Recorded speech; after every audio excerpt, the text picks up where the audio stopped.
So can you all hear me? Okay, cool, good. Okay, so welcome to the IT EPM or new PM training. This is like an introductory course for the new PMs and as a refreshing course for the PMs who have already gone through the training. And to the GPMs, it is like a refresher so that they understand the overall EPM work process frameworks and what are the expectations of their teams, on a weekly, bi-weekly, or a monthly basis, right? So moving on with that, we have certain rules of engagement here, very informal. So this is recorded version. So we will be recording your attendance. And if you have joined by phone or by your user ID, I would recommend to change it to your name, first name, last name, so that we can identify you. If you cannot do it, or if you don't know how to do it, relax. No need to panic on that. We will continue this thing. And if you have any questions, please share them on the chat so I can come back and reply to them or respond. Our team members can respond to you at the appropriate times. If the topics are beyond the scope of what we are trying to address here, we'll come back to you with detailed explanation on that. And so you know that there are multiple ways you can reach out us, and we will mention about that at the end of the session. But let's look at the training agenda, right? So we will have an introduction, which we are going through right now. Then I will be continuing with the stage gate process overview, then hand over to my team member, Ayushi, to continue with the status reporting and portfolio health. Then my other team member, Salita, will come back at 4 o'clock. She's there, but she will be continuing with the risk and issue management. And the last topic of the day is cost estimation. And my other team member, Anthony Santillo, will cover that. Most probably, I'll be there throughout the session and try to contribute to some of those points where I feel like an additional information can be provided to you. So with that as the setup, let's move on to the stage gate process, right? First, I want to make clear why we are here and why did you end up in these training sessions and what is the value that we are bringing out of this value, the training sessions. So the leadership has changed last year. And with that, we came out with a new vision on the project excellence, right? So more of transparency, trustworthiness, delivering the project, sticking to the base frameworks, and delivering the product to the satisfaction of the customer has been the main priorities. And that's what we want to continue as our vision.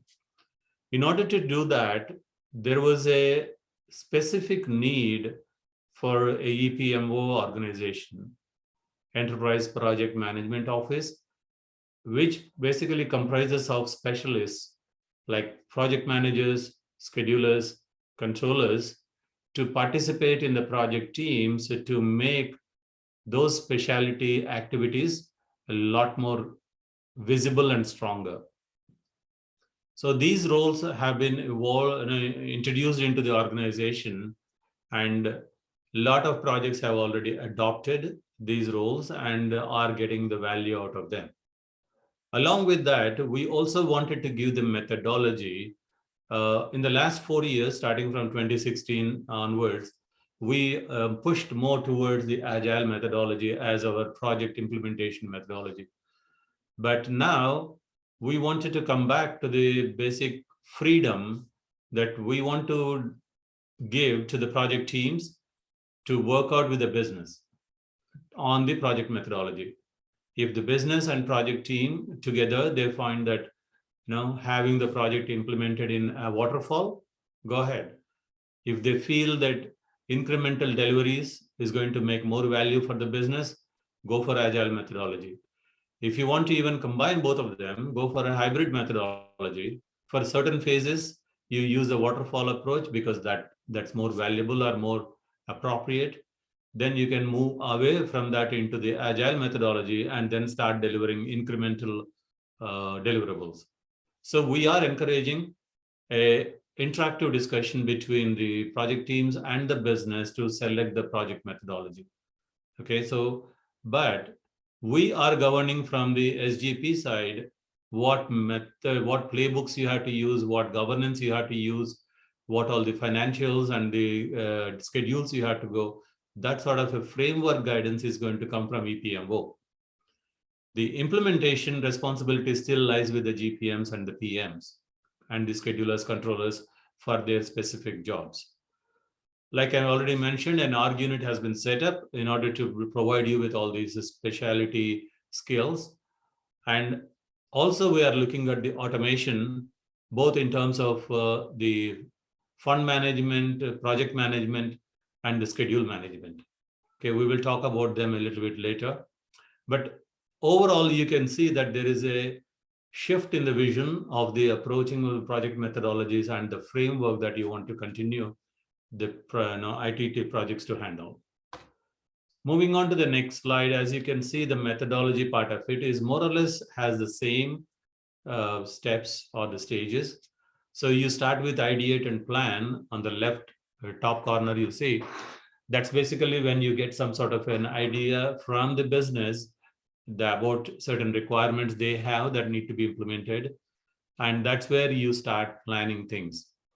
You understand their requirements, start discussing with multiple teams regarding the scope, the involvement from the project teams, who will be doing the reviews and approvals, etc. How to prioritize things and how to plan for the resources. That all happens in the top left box. Once that is done, then go to the right top box where you are going to execute and guide the project. This is where you will be using specific frameworks, specific methodology, templates, processes, governance, reviews, and approvals. Okay, all this has been firmly set for your reference. Once the project is properly done, the testing is done, you are ready to move to production, you get the proper approvals, you move to production, then you go to the bottom right corner, which is the monitoring and governing part of it. So you start monitoring the project, see that there are no bugs and no impacts and no downside of the changes going into production. Start risking, check the risks that have been here, any disaster recovery planning is required, access management, etc. The last phase is on the bottom left, is the monitoring and improving it. Based on the other three boxes, you can plan yourself for improving things so you can become a better team in the next time when their project comes, or even enhancing the existing project. There may be more requirements, more specifications coming from business. That way you can go through the cycle in a better way. You will be doing lessons learned, you will be doing the retrospects, and then understand, document them properly, and use them as you go by. This is a standard methodology that we all know as project managers. And but what is going to be different? The project excellence is where you're going to bring in the stage gate process, right?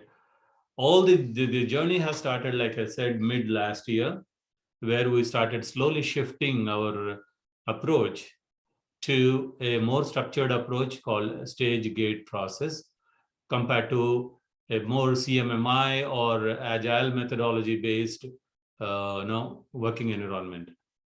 So moving on to the next one, we came up with an org unit, which is the most important step at the time that to set up an org unit.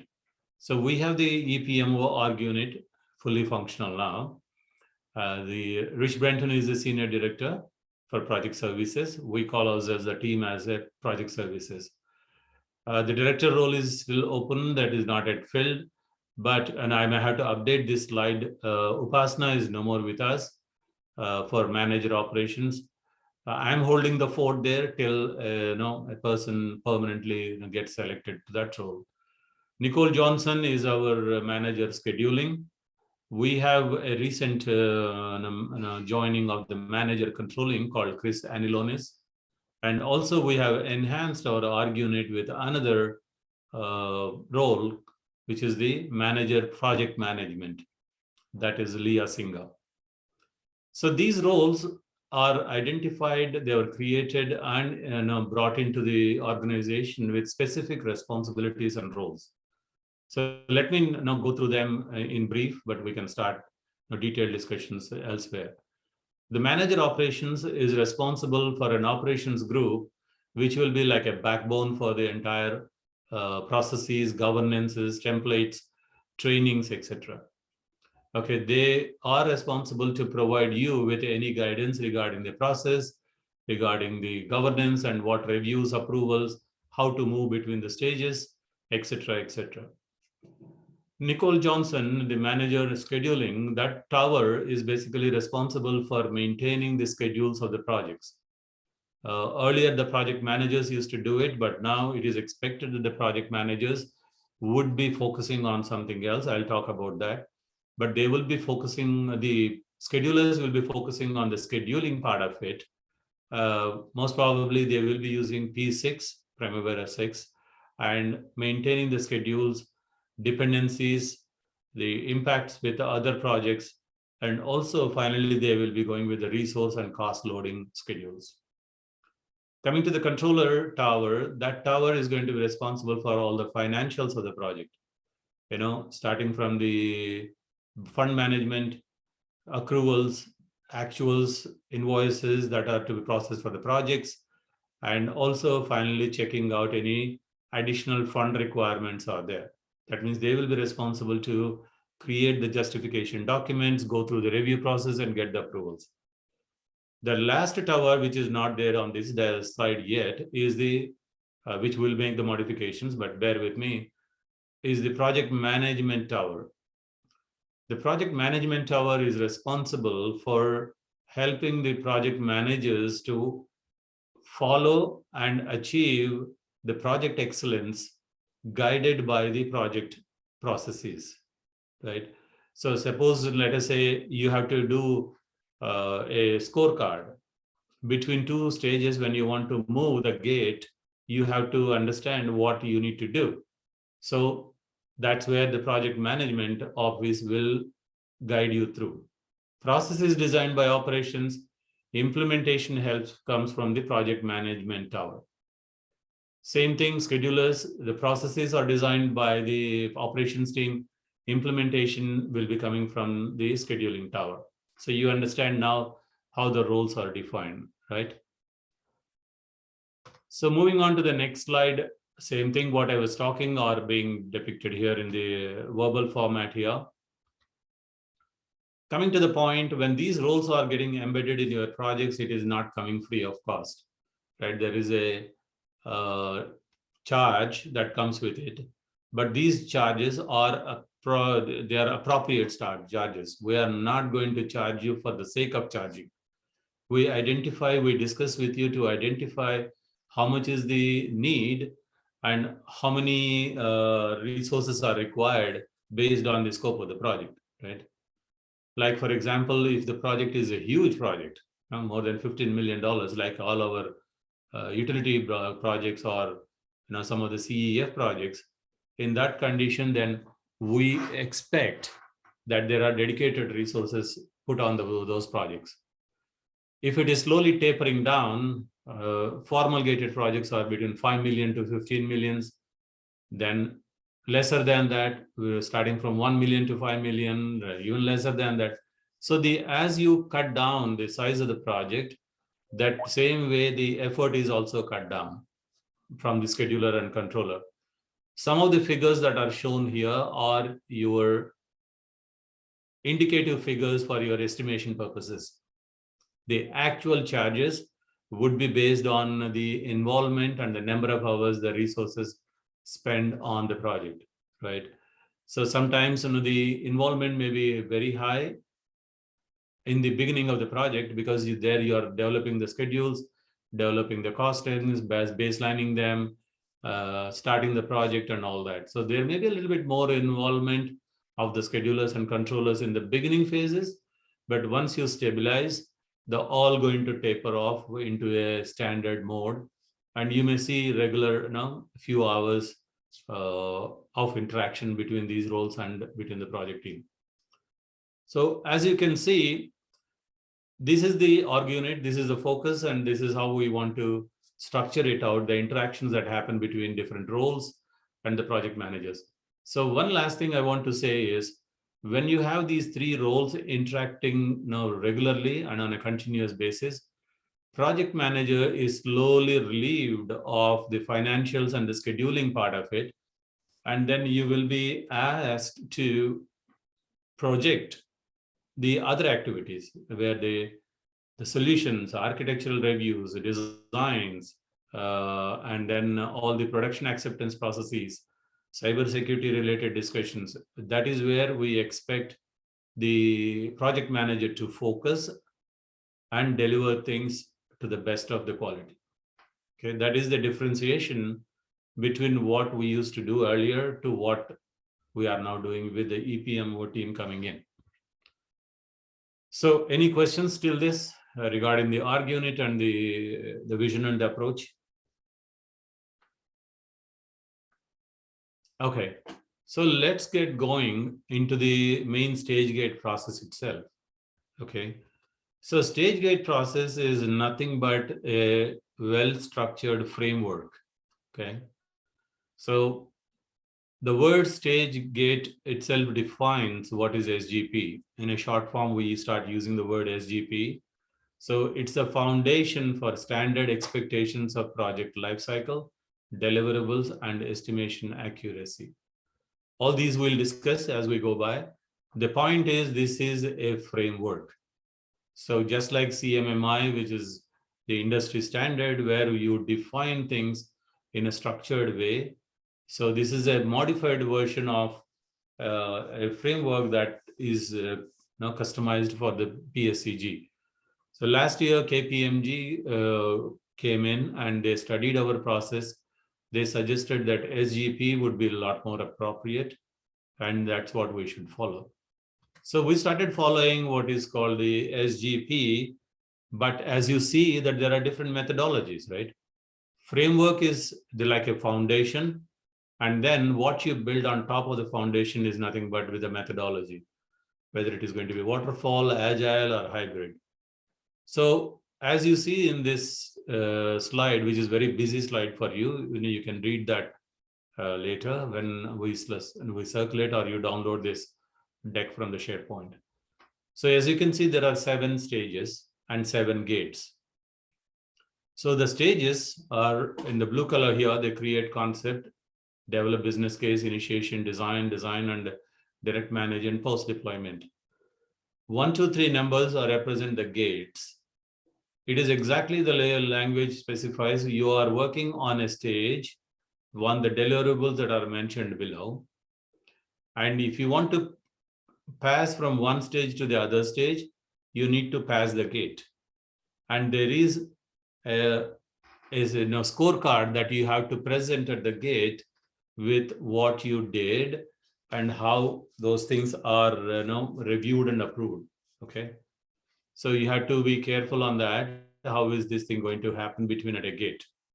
Between the stages, a gate has a scorecard to be presented, and then you move on. So as you see that the project starts with a create concept stage where there are some business requirements are shared with you. The project team starts off. They go into the business case development, where you are talking about a document that you fill in detail, specifying about the objective of the project, what alternatives you considered, how is the risk. If you don't do it, what happens? What are the costs involved? And did you interact with all the teams, like the cybersecurity team, integration team, etc., in order to understand their involvement and how much is going to cost? You amalgamate all these costs into your cost estimator and then come up with a cost and present it to the senior leadership team. Once the senior leadership team, that includes the CIO and other directors, approve the project, then a project will be created and will be handed over to you with the WBSS. This is where the project team gets started on their own, starts following up the various deliverables, templates, interactions with the procurement team, starting the initial discussions with the business, etc., etc. Then the initial design, as you understand that you are coming up with a base design, but this could be a different design compared to what you thought at the business case. So that is why this is called initial design. So you split the design into two pieces. You come up with the initial design, check with the other teams and see if that team has any reservations or observations. If not, that becomes your final design. If they have some observations, modify your design and come back with a final version. At this point of time, you may find that there is a possibility of the cost going up.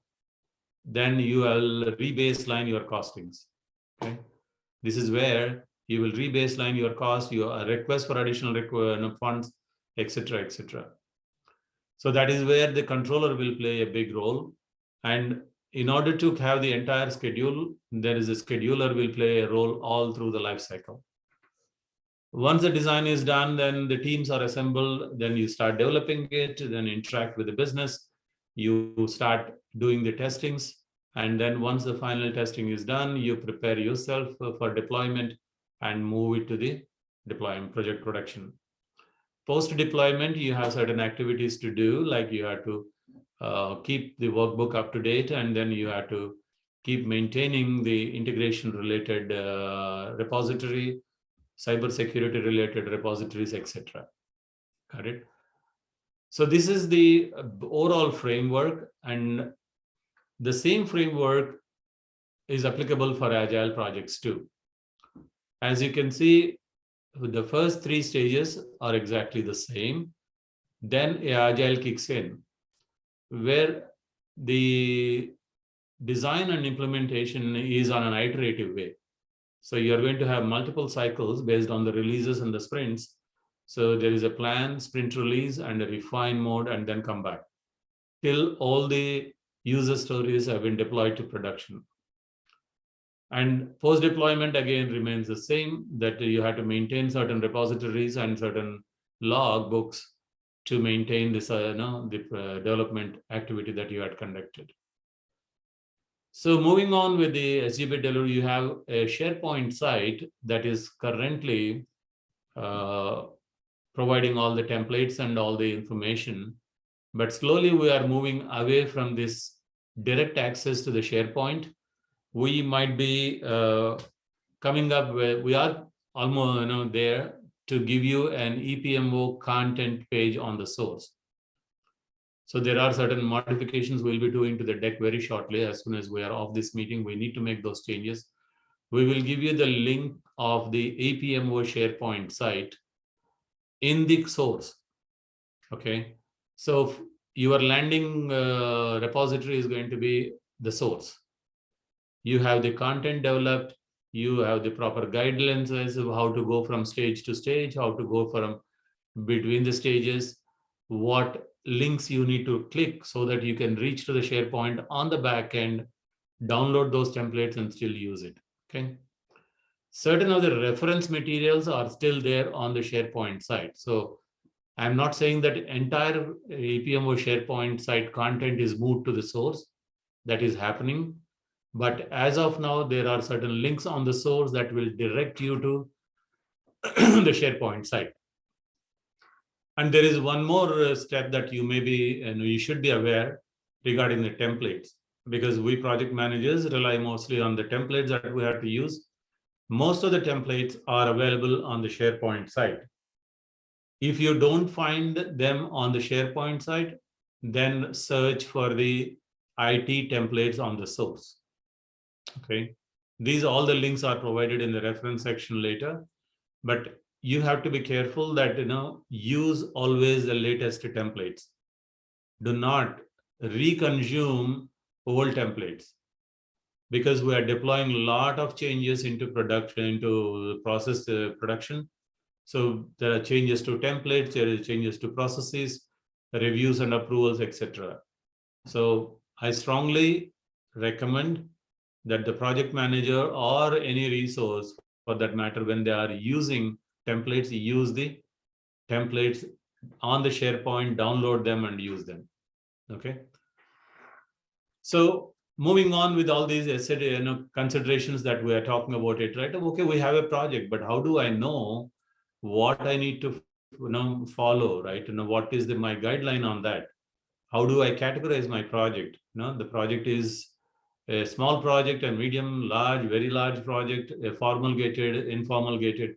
So there is a very clear guideline that is available to you. So you can do that. As far as the SDLC considerations are, you have a project sponsor that guides you through the funding, and there is a project management team that guides you through the processes.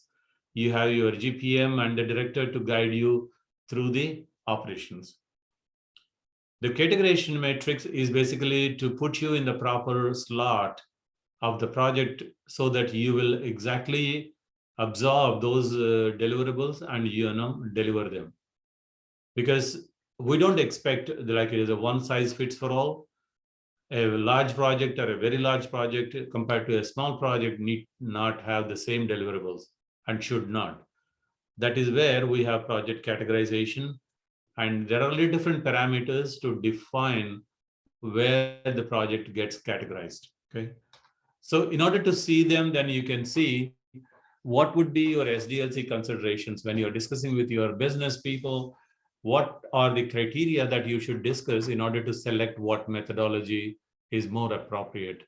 So these things you got like a cheat sheet to you. You can just go through them, explain to them, and then discuss with them, select the best methodology. So this is where the cost categorization comes in. Like, I have a project.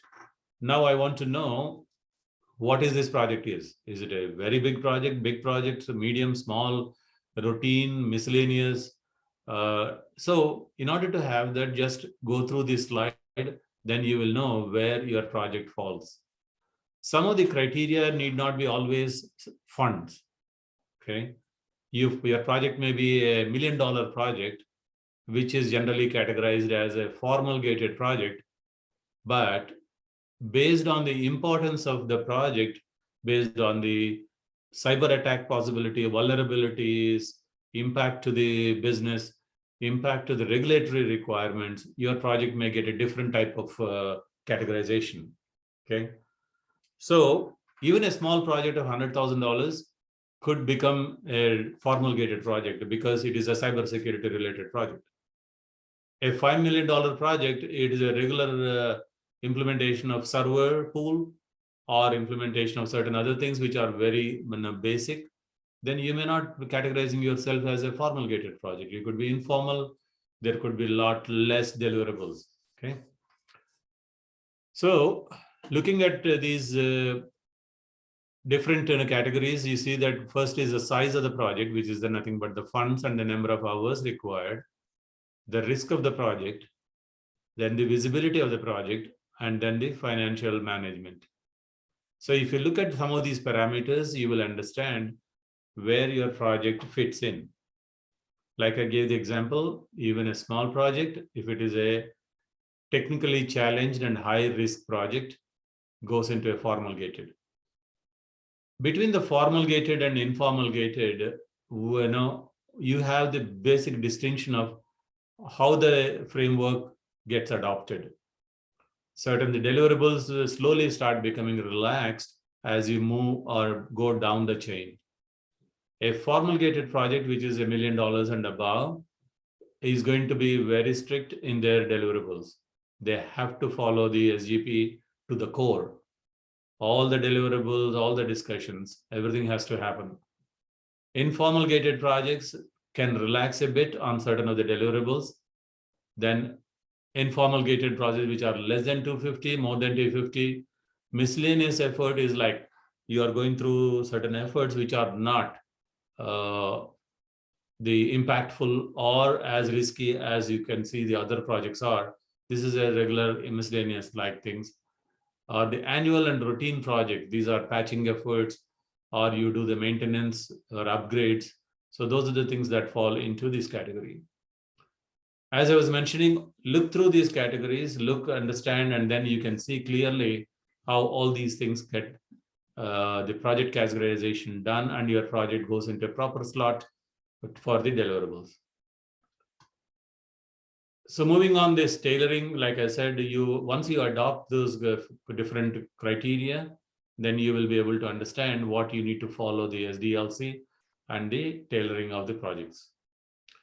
So this is nothing but an iterative or a pictorial representation of what we're talking here, the waterfall, iterative, and agile methodology.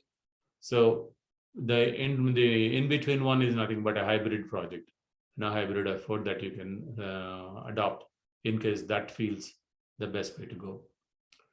This is the overall SGP tailoring process. Like I said, go through these criteria, and then automatically you can see what are the deliverables, right?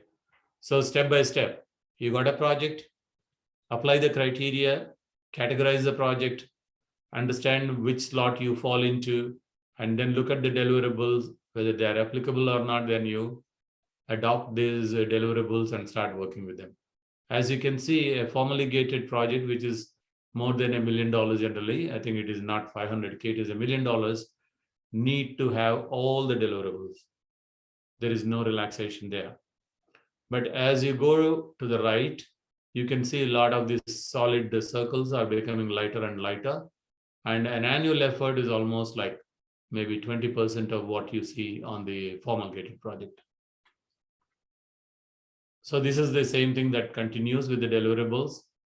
So how do we ensure that the SGP process is followed by the projects, right? As I told you in the beginning, there are gates. So between any stage, if you want to move to the other stage, there is a gate where you have to present what is called SGP scorecard. Okay, this is like a easy pass or any travel pass that we use. So if you have this pass, if you have this scorecard, present it to the EPMO team, they will review it and make sure that you have delivered the expected deliverables. Then they will give you an okay to move to the next stage. This is a very different approach to the entire methodology that we used to do earlier, where more informal approach was there. Now we are making it more formal, more structured, and more defined. So very simple, carry on with your deliverables on each stage. And then at the gate, present the scorecard, get the reviews done. Sorry. And then move on to the next stage. So this is the stage gate process, a little bit deliverable details for you. The scorecard is not all that complicated. Okay, this is a very simple Excel file. There is one sheet for each of the stages and the expected deliverables on that stage gate scorecard. Fill them up. It rates you. We expect you to be always 100%. If there is any deviation, you need to give proper explanation why you have not delivered that particular deliverable. Or no, is it because it is an informal project, it is a miscellaneous project, it is not required? So whatever is the reason, you have to give proper reasoning, and then the team reviews it. All good, you move on. If not, you complete the deliverable, represent the scorecard, and move. So I would suggest as a PM, you all should focus on the deliverables and also make sure that your categorization deliverables are taken care. Do not feel relaxed. Oh, I think my project is not required to follow this particular deliverable. No, you don't decide it. Better you discuss with your GPM or the other team members, like security team, integration team, BCDR, PIA team. So many teams are getting embedded into SGP process. So that's where you should start looking at these teams and then understand their requirements and fulfill that. Be extremely careful that any one of the teams, if they feel that you have not reviewed with them on your project, can stop the project proceeding further.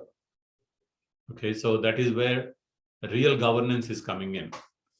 Okay, so be extremely aware of that condition. So this is the scorecard as it looks. Like I told you, you have different columns that represent the stages, and at each of the stage you present deliverables. Then your score on the blue color, you see project team scoring 100% should pop up, and then you are good to go. So these are all some of the screenshots of that. So that's where we conclude the overview of the SGP framework, the different methodologies, categorization, deliverables that are applicable for different categorization. We call it as project tailoring matrix, and how your roles are defined, how they get embedded into your project, and all those things.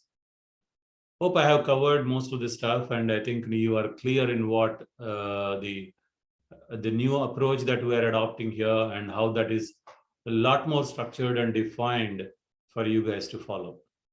Okay. So with that, I just, do we have any questions in the chat box? I don't see questions, so that's good. Anybody has any questions? Yeah, go ahead. No, I was just responding. No questions in the chat. Yeah, good. So well, I was going to ask a question. Sure, go I ahead. didn't have it in the chat though. Mm-hmm. Yeah, I jumped on about 7 minutes late. I was on another call. How do we get access to this service now, so we can get to, update and actually, get this information?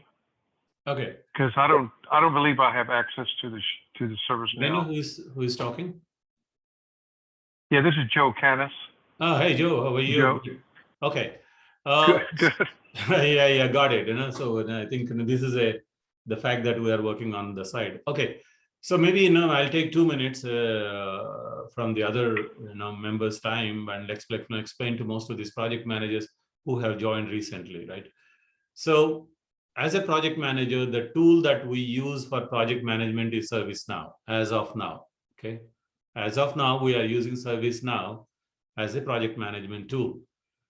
So every project manager or scheduler or controller need to be assigned with a particular role in the group so that you get access to your project. Okay. So every project manager need to be given an access called Scrum Master Project Manager role. And so the role that is basically given is by sending a request to us. Let's say we should be giving it automatically, but sometimes we may miss. So just request us saying that, okay, I don't have the project management access to my project. We will give you that access, and from there onwards, you will see the project management activities on your project. The managing forecasts or updating the dates, giving the status reports, do whatever the project management related activities, creating user stories, creating justification documents, everything about a project, all the activities can be given. So Joe, for your question, let me check your access. If it is not there, then I will immediately request access for you. I think you should have it. But beyond that, if something else is needed, like you want to update certain of the fields which are very particular to the portfolio management side or on the scheduler side, then we will have to give you an additional access for that. Okay. So you'll send me something by email, or? We can just have actually a quick call, and maybe like tomorrow morning, okay. A 5-10 minutes call. Okay. You can show me what you're trying to do. Then I can check the accesses that you have, and then accordingly we can extend the access. All right, perfect. Thank you. Good. Anything else, anybody on the SGP overview, the details that you have there? We will be always there with you for EPM, GPM forums. You have multiple ways of reaching us. So just take advantage of that. Anytime you want anything process related, governance related, the framework related questions, you can always reach to us. Okay. Thanks for listening to my module, and then let me hand over to my team member, Ayushi, to take on from here. I'll stop sharing. Ayushi, you will be taking on. Yes. Thank you, Naren. So yeah. I'll just start sharing my screen. And the reason I'm not doing in full screen mode is that eventually after a few slides, I'll be going to a live demo and I'll show the test environment for ServiceNow and how the status reporting is done. So before I start the project status reporting module, I want to highlight few things. So project status reporting and project health review forum is an important artifact and a meeting from the project manager perspective. And this is why, because each month, whatever information that the PMs are entering into their status reports is extracted and then analyzed by the EPMO team and then shared as part of project health review meeting, which is a monthly meeting that happens with the leadership and Zishan. This is a project manager's way to show that how well you are delivering at the executive level, and there are no surprises. So you are maintaining the transparency and you are maintaining the accountability that you have entered that information and this is how your project is doing on different indicators. So before I go further down on what are the steps and how to do it, which is a simple process, it's not too complicated. Only thing is that we have to make sure about few things, and that is what I want to emphasize. One is the transparency, and other is the accountability. So when you enter the status report, try to be as much as transparent as possible.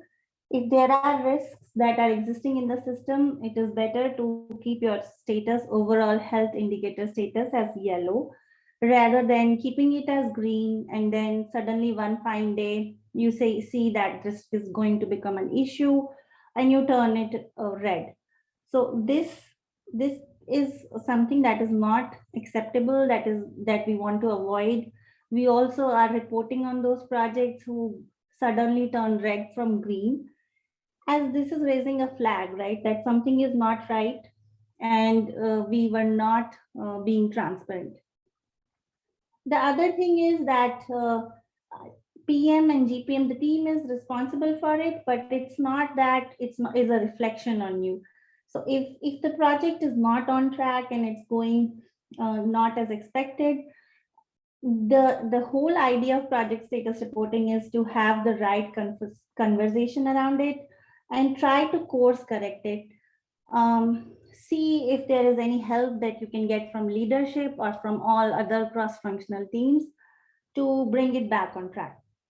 Right, so it's not something that you'll be held responsible for, that it turned red. Why it is? Because sometimes there are circumstances and scenarios which are beyond your control, right? So be transparent, be accountable. It's not a reflection on the PMs.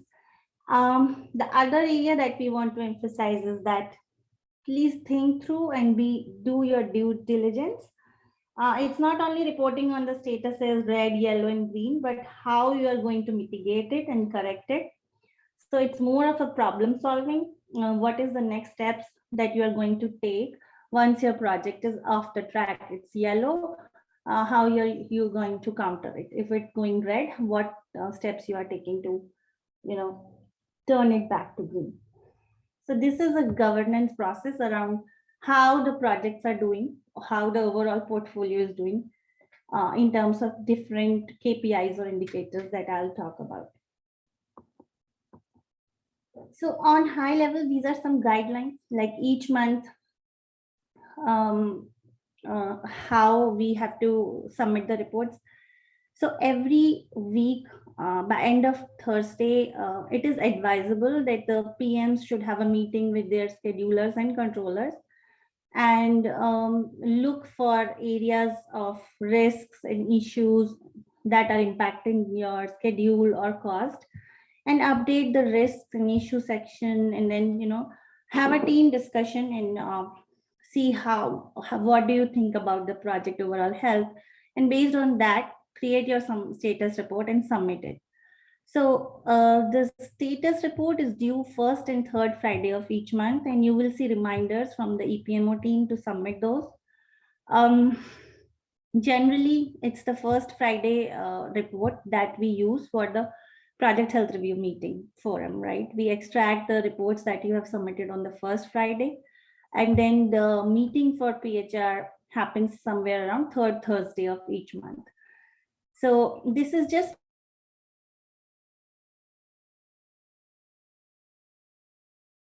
a guideline as a people closely.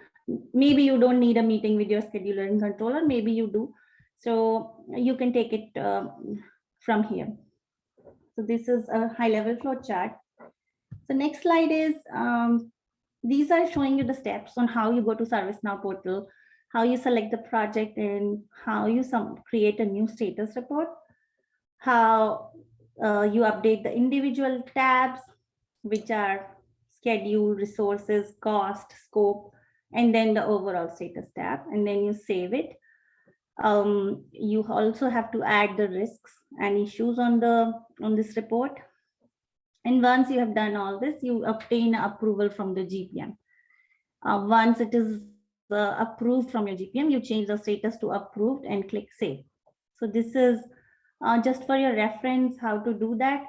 So as I said earlier, instead of going over the slides, next few slides, which is just showing you step by step how to do it, I'm going to the ServiceNow test environment, okay, and showing you how do you do it, right? So this way, it's easier to understand, and it's not monotonous. It's easy for everyone to pay attention.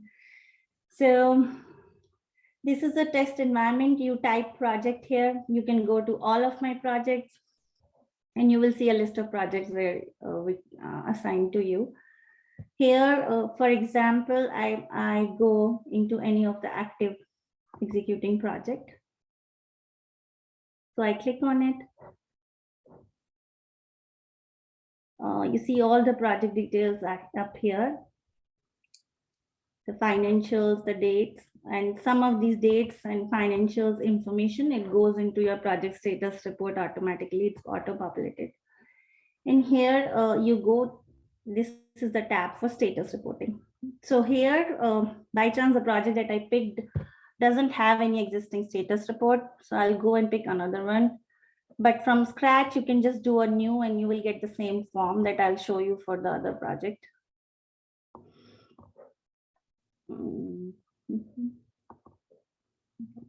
Let's go with CRM modernization.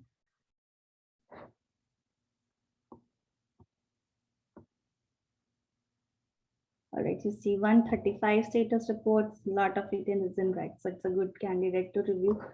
There's another way to go to status reporting here. I'll show you later. It's just a different look and feel, but I find this easier to understand and to create. So here you can click on new and you'll get a template. I'm clicking on an existing one. Now, see, some of the fields are here auto-populated and they are disabled, right? So just make sure that you are checking this information and seeing that everything is correct here. Another thing that you need to notice is the status date. It should be the date when you are submitting it. So you can, when you are making a new report, it will auto-populate you today's date, right? If it's not, then you have to select that date and make sure that it's correct.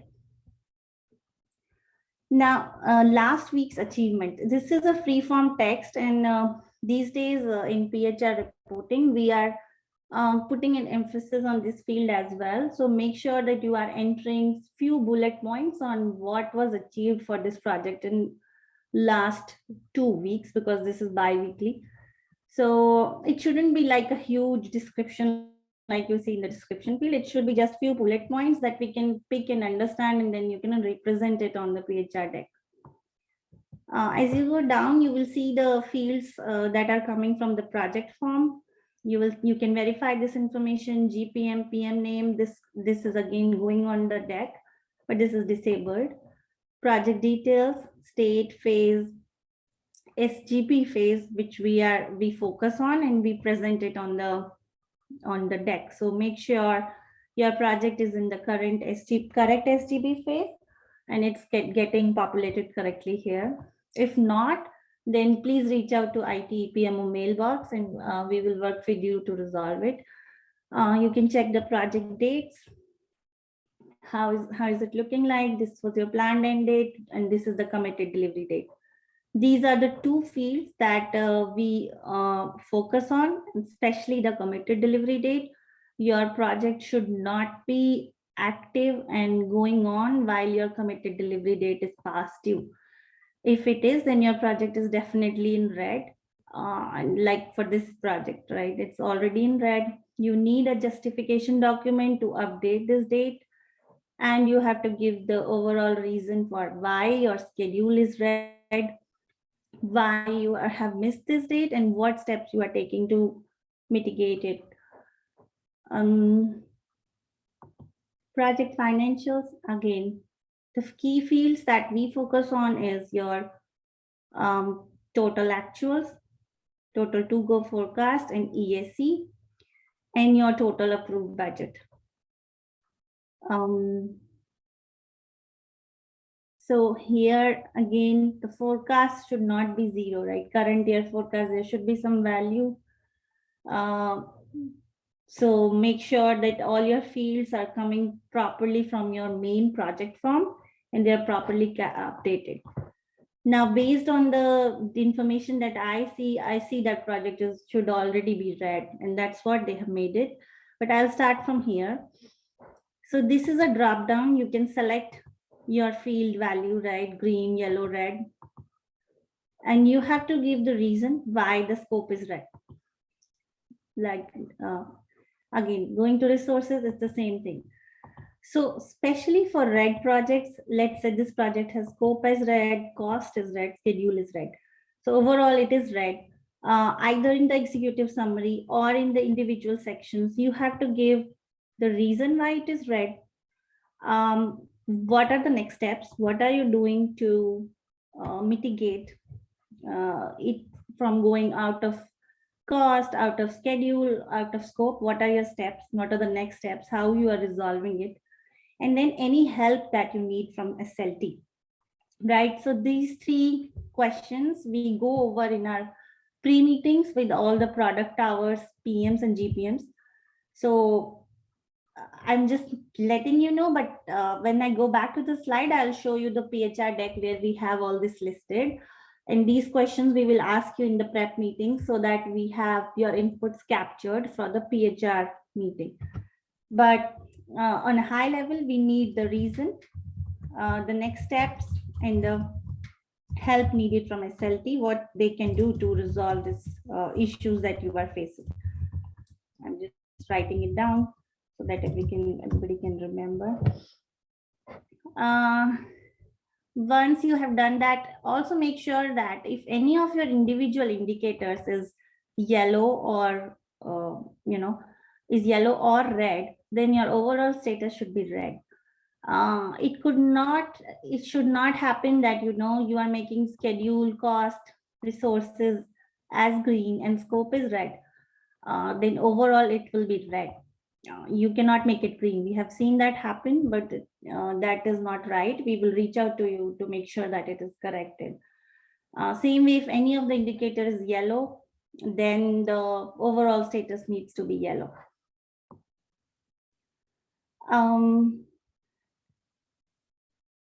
Now here you see there are issues and risks also. So here you can review the issues that you have entered in the past.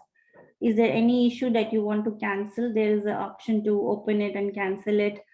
If you want to create a new issue, you can go here. So this issue and risk will be covered in the upcoming training. Like my next presenter will go over it in detail. But issue and risk is something that is also getting captured in the overall portfolio health deck. So make sure you are on top of it. You are maintaining them well and you are updating their status as well. Same with risk. So we are reporting on high and moderate risks, and same way we are reporting on critical and high issues. And you see only on the open risks and issues we are reporting. Closed ones and canceled ones will be out of our scope in project health review. So this is how you have to fill this information bi-weekly. And then there will be, once you are done with this, your status is pending, right? This needs to be, you can save it here, and then this status report, you have to email your GPM. There's no automated approval process, or you can have a quick meeting with him and show him that, okay, this is how the report is for this week. This is how the project is doing. If he is okay with it, he can provide his approval, and then you can change the status to approved by GPM and then save it. And that is how this whole report will be picked by EPMO process that runs every month, and then we will export the comments and then create the final PHR deck. So any questions so far? Yes, this is Joe Canis. The reason it went red, was it because they missed a deadline in their timeline, or what was the reason for the red? Yeah, so the guideline here is, if you are seeing that there is an issue and it's gonna impact the cost or schedule of your project by more than 50% probability, then you have to make the project as you have to make the individual indicators as yellow, meaning the overall as yellow. It will be red in the case when you are sure that the risk that you have, the issue that you have will be 70% chances of impacting the schedule or the cost. And even the resources, you have some constraints. They are shared resources. You don't have the right resources available, and that's going to impact your timeline. Then you have to make it red. So it's more than 70% chances. Same with the scope. Okay, so yeah. Okay, so that's a manual process there? That's a manual process to change it from red, yellow, and green? Sorry. Or does it automatically do it? Yes, it is.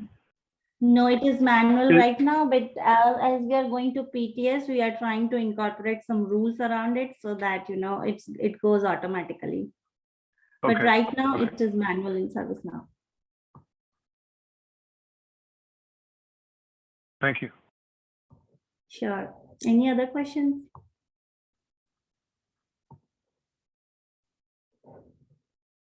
Okay, so I'll go forward. So this is how I was just showed an existing report. You can create, you have to create a new report bi-weekly. You can go and see your past status reports, like I see in this section. There is another part of status report, which is same thing, but it comes in a different view. So I'll just quickly show that. These are the details of your project. It's showing you some good charts, and then it's showing you the status history. It's an easier way to show your, to see your history and trends, and then see your risk and issues. So now that is, I'm done with the demo in test environment. I'll go back to my deck.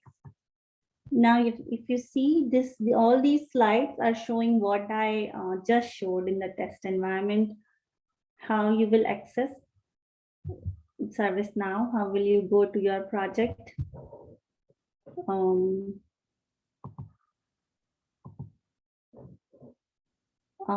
How will you go open the status reporting, and there are different options. Like here it's showing go to existing status report and click an insert button, whereas I showed that you can go to the status report and you can click a new button here, or not here, sorry, in the previous screen. So there are different ways to do it, but you can follow either this or what is there in ServiceNow. So once you are here, these are the key fields you will check, as I said. And then these are the key indicators. Those guidelines of 50% and 70% probability are mentioned here. You are looking at your schedule and writing the notes, why it is that. Same with your cost.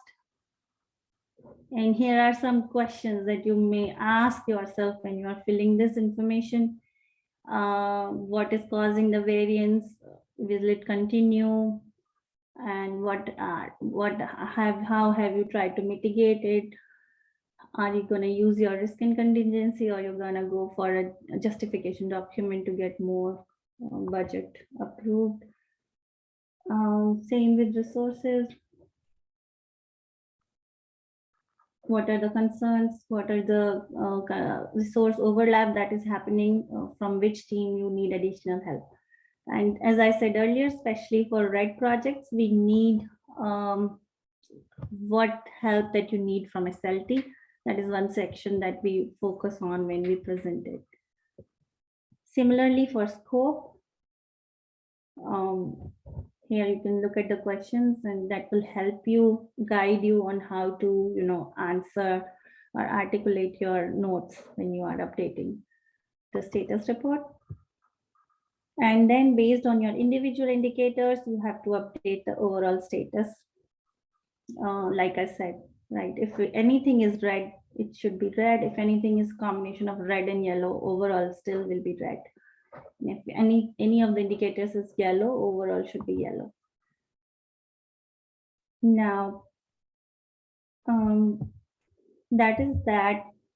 And then, as I said, last week achievements is another set of information that we look at. You can add a bullet or two telling about what was done. And then it is talking about the risk and issue section. You can verify your risks from here and update the risks, right? And then there will be next section in this training that will go over in detail. Once you have done that, you save this report and you work with your GPM to get it approved. Once it's approved, you change the status from pending to approved by GPM. This is done to ensure accountability and that the GPM is also aware of how on what is going to be represented in the meeting. So this was all about project status reporting. The next subsection, or you can say this is the main section, is the project or portfolio health review. This is on a high level, a monthly meeting, as I said earlier, that happens with SLT and Zishan to show how well the portfolio is performing. And that is based on the project status report that I showed everyone. For all the active projects that are around 100 in the system right now, we export the information, do profiling, work with the PMs and GPMs in the pre-meetings to produce a final deck. And I'm just going to show you how the deck is, but this is a high-level flow chart. As a PM, you don't have to worry about it. It's mostly for our team to how to do the steps on time. What the PMs should make sure is that they are submitting the right status report on first and third Friday of the month, and they are attending the prep meetings where they help to clarify the current status. They gave us the right status so that we can represent it correctly in the meetings. This is just a flow chart that after prep meetings, we distribute the material and then we do the final PHR meeting. So from PHR meeting perspective, this is just a very small section. These are just guidelines how to do this assessment. So you can use these questions when you are filling the report. You can also look at the previous guidelines that I showed. But it's good that you know that when we are assessing your status reports, we are looking at all these things that is it complete? Is it complete on time? Are you completing all the areas that we have asked you to submit about? The schedule, risk, everything is updated. So this is just guidelines on how we review it. But if you know it, you are aware of what we are checking, basically. So going over to the next slides, these are some of the overall portfolio review that we show in the deck. So make sure that you are updating all your information for your project correctly, your financials, your dates, your SGP phase. Those are some things that we use to create these buckets and these reports that are refreshed every month. So any inaccuracy in this is not giving the correct view to the higher management. So make sure that all the data in the system is, the data quality is of the topmost priority for everyone. And then this is how the PHR deck looks finally. So you see for the red, yellow, green, we have different sections. These are the key fields. You can take a look offline that these are the key fields that we report on. So these are the fields that should be updated correctly.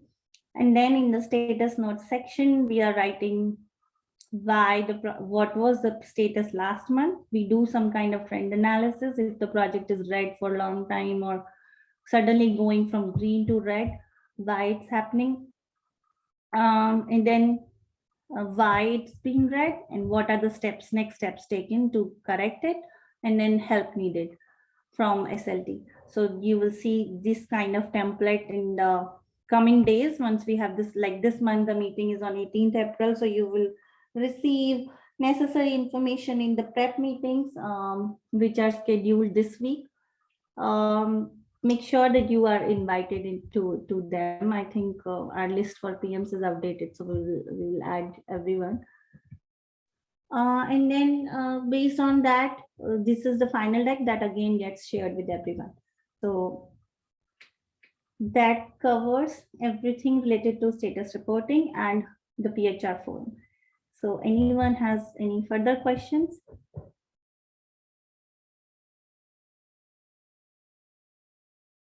Okay, so I'll take it as a no. I will stop sharing and I'll pass it on to Salita, who will take the next section.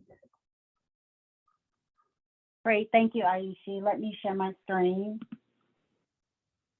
Sure.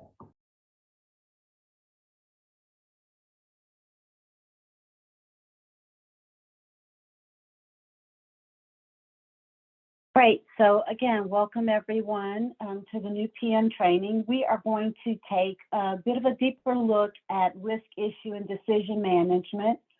Aishi did a great job walking us through a demo so that you could watch her navigate through ServiceNow in managing risks. So we will look at risk management here at PSEG, why we do it and how we do it and how it's reported. So here, this is just these are just the principles and overviews. We manage risks. I'm sure all PMs here, all of you are experienced PMs and familiar with risk management. So we're looking at risk management from the perspective of PSEG. So we do it to improve service delivery. It's aligned to best practices, and most importantly, it makes risks visible to all of your project and program stakeholders.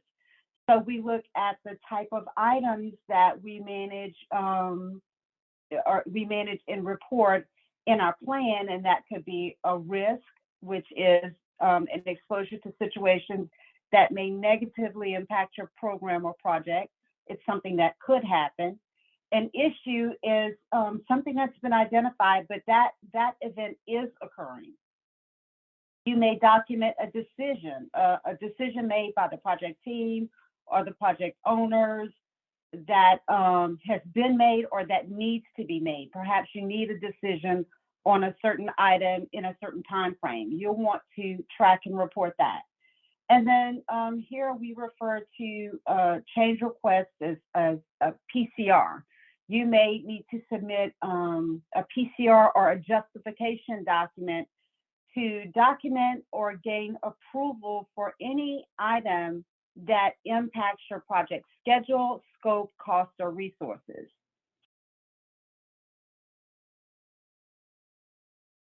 So here is, I'm going to minimize it.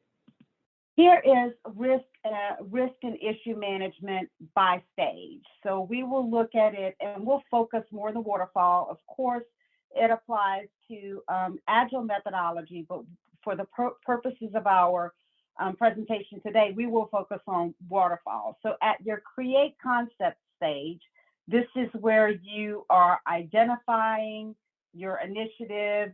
You are gathering information to make determinations as to whether you will proceed with this effort. So at this point, you'll want to initiate your risk register, and this is where you conduct a qualitative risk assessment.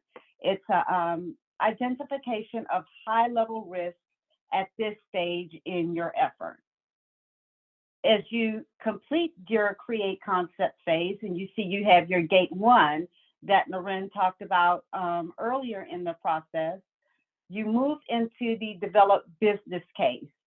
At this point, this is where you prepare your business case document, you finalize that qualitative risk assessment of those high-level risks, and we'll talk about that in a few minutes, but you finalize those to fully develop your business case for presentation to the senior leadership team.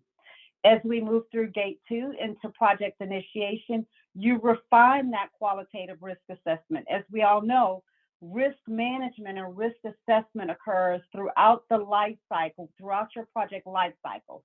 So you will be refining that qualitative risk assessment as you initiate your project. And at this point, you'll want to identify a change plan owner.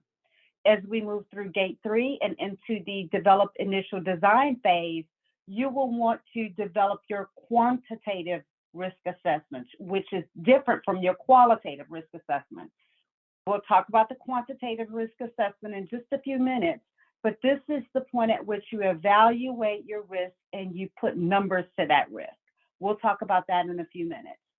As we move through gate 4 into your design phase, again, you update your risk and issues. You reevaluate those risks and issues that you've identified, and you capture any new risks.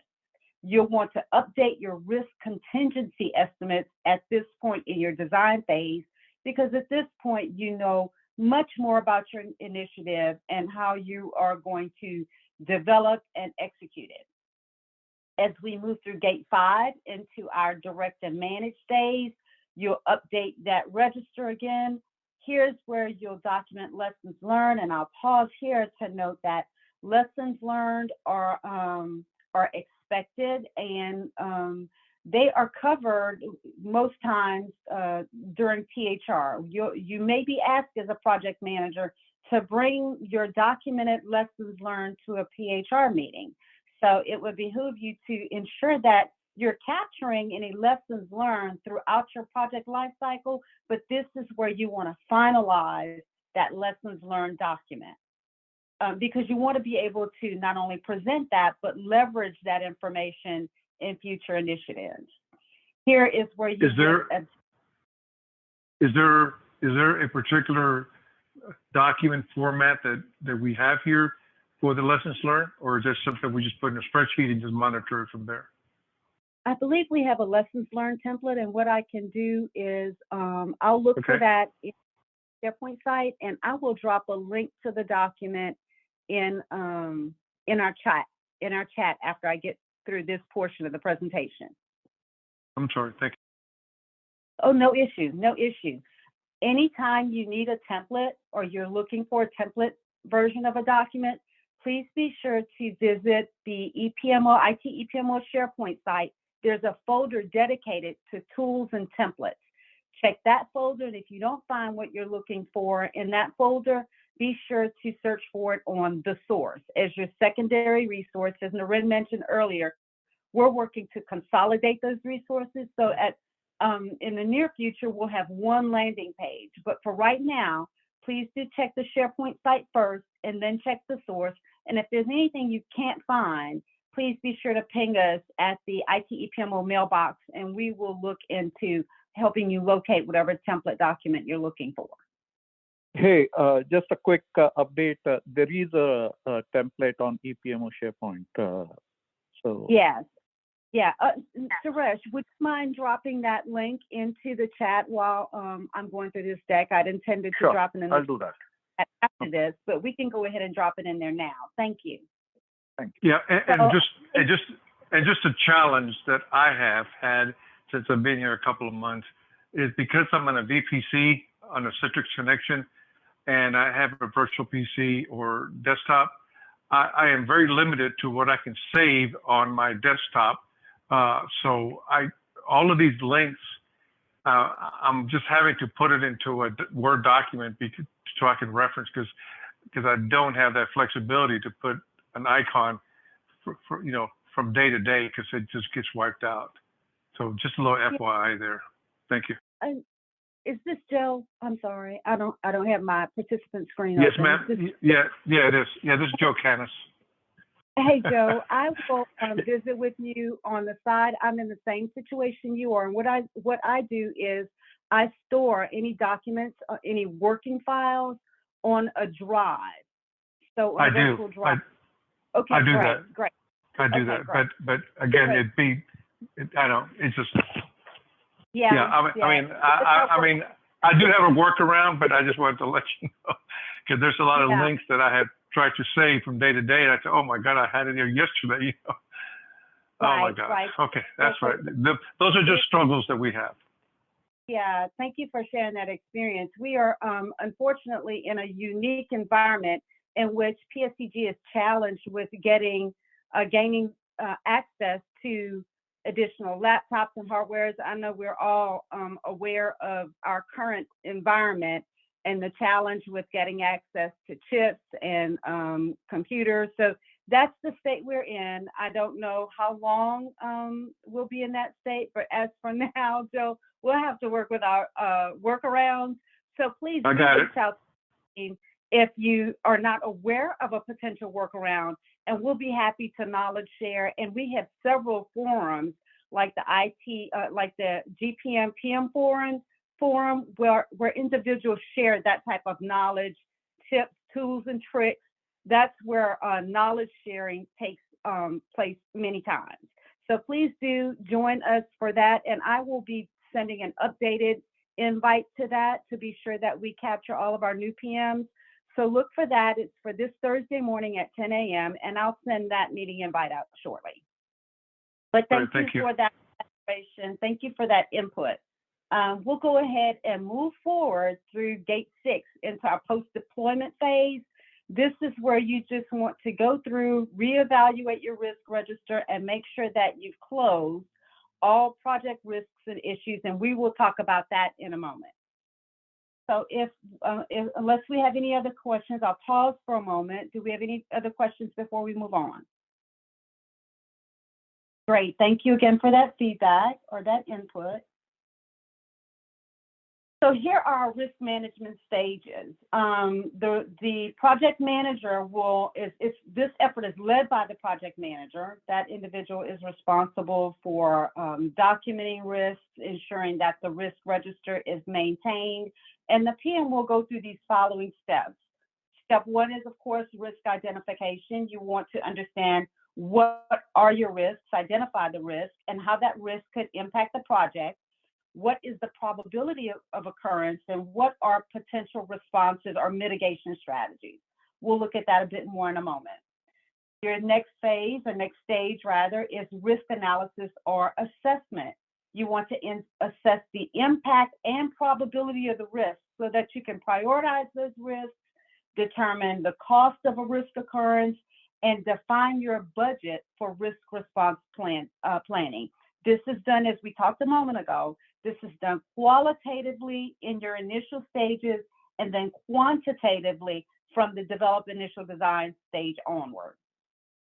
Our next stage is risk response planning. So you've identified your risk and you've assessed your risk. Now, what are you going to do about that risk, either to mitigate it or manage it or whatever your plan is?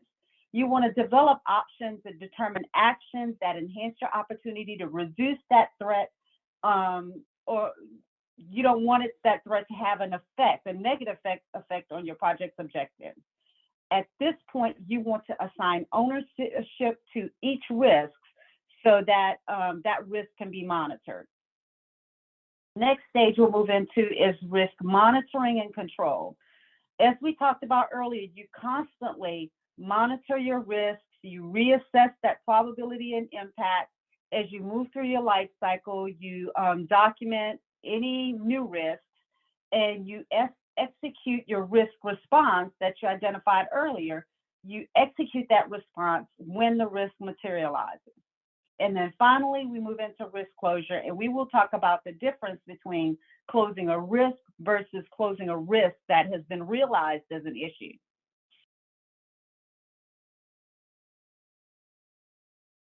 So here is our risk identification process. I usually walk you through the risk plan in ServiceNow, so you know where to go, and we'll look at those steps. We'll revisit those steps in a minute.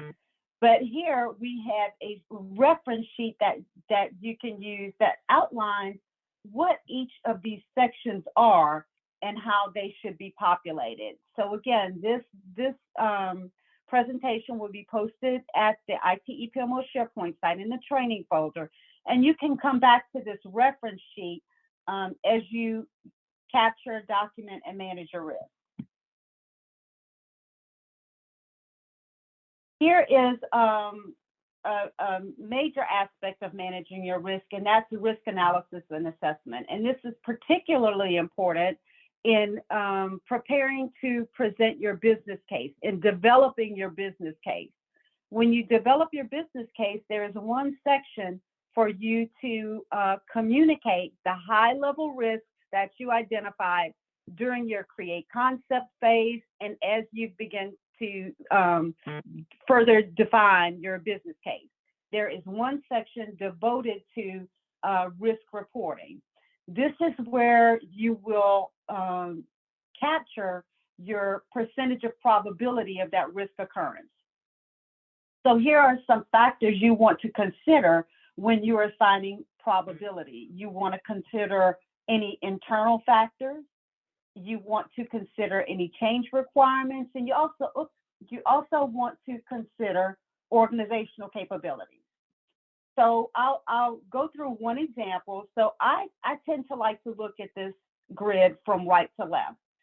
I said, okay, I've identified a risk, and I think that risk is more likely to occur than not during my project schedule, and it's maybe a 65% probability that that risk event could occur. That risk is rated as highly likely, and its scale is a 4. Let's look at assessing impact. This is the estimate of the scale of the impact of that risk.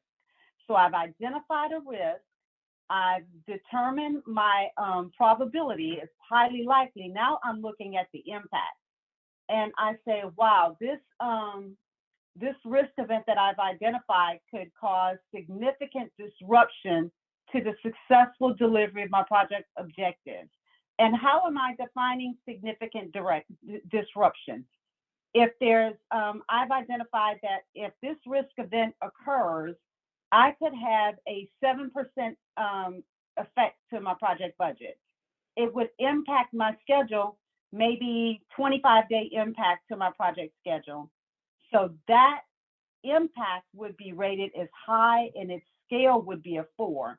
And we define impact as impact to key milestones within the project work within the WBS. So that's your mechanism for assessing the impact. So let's move forward in this analysis process. And so as we assess the risk, we want to, as we've now documented our probability, we've assessed the probability, and we said that it was highly likely that the risk event would occur. In our previous example, we said that if that risk event did occur, it would have a high impact on our project or product. So this is where you calculate your risk index. Step 3. Your risk index is the value of probability times impact gives you your risk index. So in our scenario, we rated our probability as 4 and our impact is high. So 4 times 5 gives us a risk index of 16. So its importance is high. So that's how we come up with, that's how we calculate or assess our probability and our impact, and how we calculate our risk index. And that is the information you put into your business case. So in your business case, for that risk event, you would say my probability is highly likely at a 4, my impact is high with a 4, and my overall risk index is high with a 16. That's how you would populate your business case. So this probability matrix, impact matrix, communicates the same thing. In our scenario, we said that we had our probability was high, and we said that our impact was high. So probability high, impact high, intersects at high. This is communicating the same thing that we just walked through with our example. Do we have any questions about how to assess probability or impact, or how to calculate the risk index? Pretty straightforward, right? So we will move forward. This is the information that I usually walk you through with the actual ServiceNow demo. This is a great reference for you to go back to when you say, okay, how do I need to add a risk? How do I create my risk register? This walks you right through and identifies the specific steps. So when you're in your project record, you would go to the risk tab, you go to your gear icon, and it allows you to remove or add whatever columns you prefer in your view. You select the appropriate fields based on your data element, and then you click the OK button to save your view. So that is step one. Okay, hold on. I got a question. Prior to that, you went to ServiceNow, and you went to go do your assessment and your probability, your matrix. Is that, again, a separate form or document that you use for a template, and then you put the information here in ServiceNow? No, you will capture your risks and you will manage your risks in ServiceNow. It's not a separate document. And as I usually mentioned earlier, the reason you capture your risks and you manage your risks in ServiceNow is because those risks are part of your project status report. And it is included in the PHR review. Okay. Okay, all right. Does that make sense? Yeah, but I think I need to see it a little bit. But I think you're doing a great job here in showing some screenshots, which is good. Okay, I'll let you continue. I usually demo gives you an opportunity to watch her navigate through it, and then these screenshots are a great reference for you to go back and visit the slide as you navigate in your open project. So that's what you want to do. You want to go and open your project record and navigate around and make yourself familiar with all these tabs, because these are the tabs that are reported on for your project status and your project health reporting. So you'll want to open a project record and make yourself familiar with all these tabs. All right, thank you. Sure, sure. So this is the tab where we're creating a new risk. So we have navigated to our project, we've opened a specific project record, we've navigated to our risk tab, and now we click the new button to create a new risk.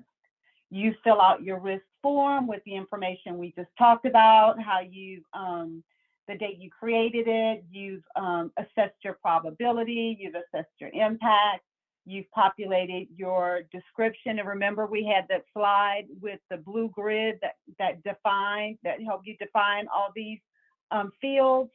You could look at that to help you populate these fields and understand what goes in these fields.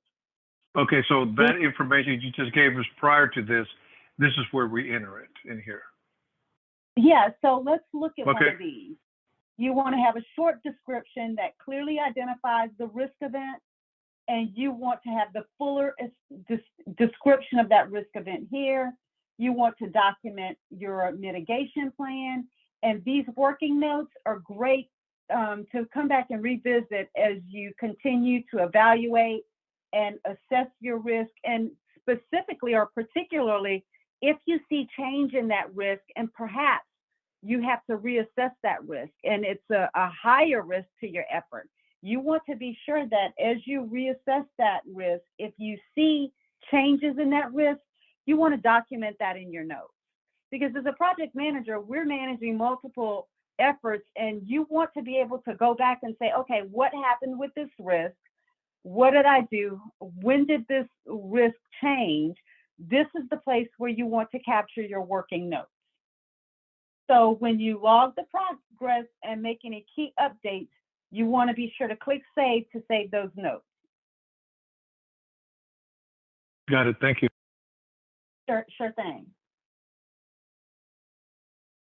This is, again, just the fields that, a list of the fields and a description of the values that should be in your risk register. So you'll just want to update your risk register. First, initially capture your risks, update your risks, monitor your risks, and continually assess your risk as you move through your project lifecycle. And this is just a continuation of those fields. So here is where we want to talk about actually managing the risk and developing a mitigation plan. You want to be sure that now that you've moved past initiation and you have your project funding, you've done your initial qualitative analysis, now you want to conduct your in-depth quantitative analysis. And remember, we mentioned earlier that your cost quantitative risk analysis is used to determine the numerical combined effect of your identified risks and mitigation plans. That's how you're going to come up with what does the risk cost be and how much should I have reserved to mitigate any risk or identify any investment or costs associated with managing your risk. So that's why you want to have a mitigation plan, and that's why you want to conduct a cost quantitative risk analysis. So in conducting your cost quantitative risk analysis, remember we looked earlier when we were assessing the risk and we had a percent of, oops, pardon me, moved my mouse too quickly. We had the tables where we assessed the risk and we ranked the percent of probability, and we evaluated the ranges of expected, highly likely, likely, and remote. So this is where you rank your scale, and many of you may not have had the opportunity to look at the cost estimator tool. As you leverage the cost estimator tool, it's a great tool to help you identify and develop the costs associated with your initiative. So please be sure to leverage that tool so that you can be sure to identify your contingency reserves. And as you continue to move through your life cycle, you will want to perhaps reevaluate this quantitative cost analysis, especially if you have movement in your risk. So now that we have identified our risks, we've assessed our risks, and we have some costs associated with these risks and if those risks should occur, now we want to put a plan around responding to the risk. And there are several mitigation strategies that you might adopt in planning a response to a risk. Your first strategy is you may choose to avoid the risk. You develop an action plan so that the risk is either no longer a threat or it lessens the probability to zero. This is achieved by changing the project plan to eliminate the threat entirely. And it gives you an example. You may change the project schedule, you may choose a different technology, or you may choose to reduce the scope of that effort. Your next strategy is that you may choose to transfer the risk. That might be your mitigation strategy. This simply means that the risk owner shifts the threat to a third party together with ownership of the response. An example of that might be assignment of tasks or sub-projects to a third party, maybe with a fixed price engagement. Your next strategy might be to minimize or mitigate the risk. An action is planned to reduce the probability of risk occurrence and or reduce the impact. An example of that might be you might adopt a less complex process. You might determine that we should build a prototype or execute a proof of concept. Those are efforts to risk mitigation strategies. And then your final strategy might be you may choose to simply accept the risk. This is the take no action option. The threat should be continuously monitored to ensure that it remains tolerable. An example is that you might document this response strategy and leave the risk owner and the project team to deal with the risk as it occurs and make use of any contingency budget that you have set aside for this risk in case it's not completely mitigated. So those are your strategies for risk response planning. And then finally, we're at the end of our project and we are reevaluating our RID register and closing the risks to fully document the risks related to the project. Closing a risk is accomplished by obtaining the product or project manager approval and concurrence that the risk has been mitigated successfully. That is, impact reduced to an acceptable level and it's no longer a threat to the project. We want to be sure that as you close these risks, the risk owner or project team, this is where you conduct that lessons learned meeting or that lessons learned discussion so that you can build on your experience and, you know, or perhaps avoid a like risk in a different effort. Let's talk about closing a risk that has become an issue. So in the previous example, those were risks that you identified, perhaps you mitigated them. So those were risks. Now we'll talk about a risk that was realized as an issue. That risk event occurred, so now it's tracked as an issue. As soon as a risk is triggered and it becomes an issue, the risk owner manages the risk and updates the RID register.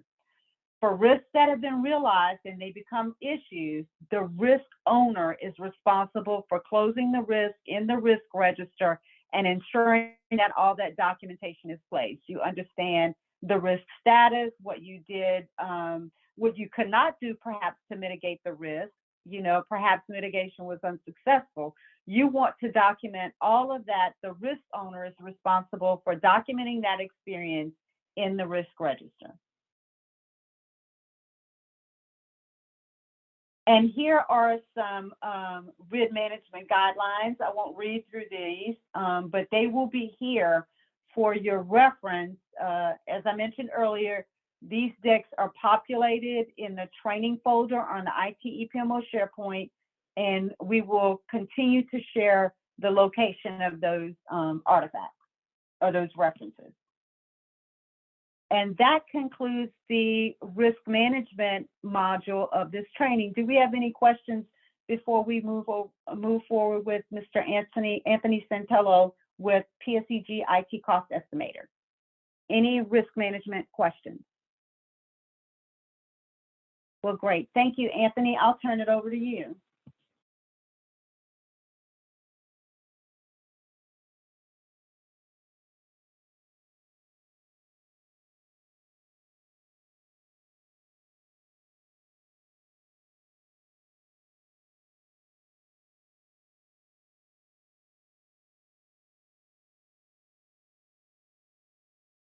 Anthony, we are not hearing your audio.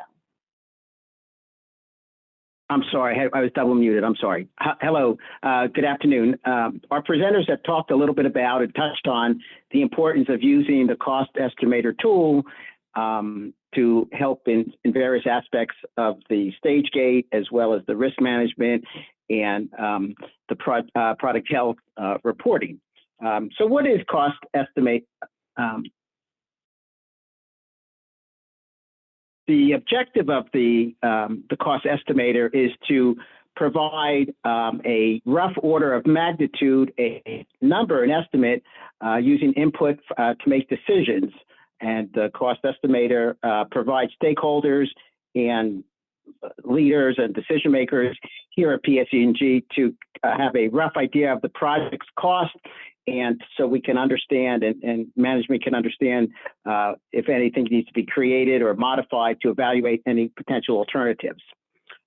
So when do we use the cost estimator? The cost estimator, it can be used on many projects, but primarily it's geared towards the formal gated and to a smaller extent informal gated projects where sponsors and project managers undergo in their initial stage of creating, assessing the projects. It's a first effort to understand how can we get to an estimate of the cost and to get a general sense of the cost before funding approval is granted. So, and as we've talked about a little bit, there's two stages. There's the formal gated process as well as an informal. Formal gated, obviously, for larger projects, million or higher, essentially. And again, so the process creates a tool where you can visualize the project effort and the cost. There are some preloaded resources in the file related to labor costs and other costs to help create some standardization and a good process to come up with some good baseline efforts that can be used as we get into the stage gate process and working with understanding the cost of various components of a project. There are tabs in the file, which we'll go through in just a minute, with instructions and questions to provide some clarity. And it's essentially, as we talked about, applicable to all formal gated projects with essentially $1 million or greater. So as we talked about it earlier, many of our tools are found out on the IPMO SharePoint. So certainly if you go to, Salita mentioned earlier, we have the tools and templates within the IT EPMO asset library.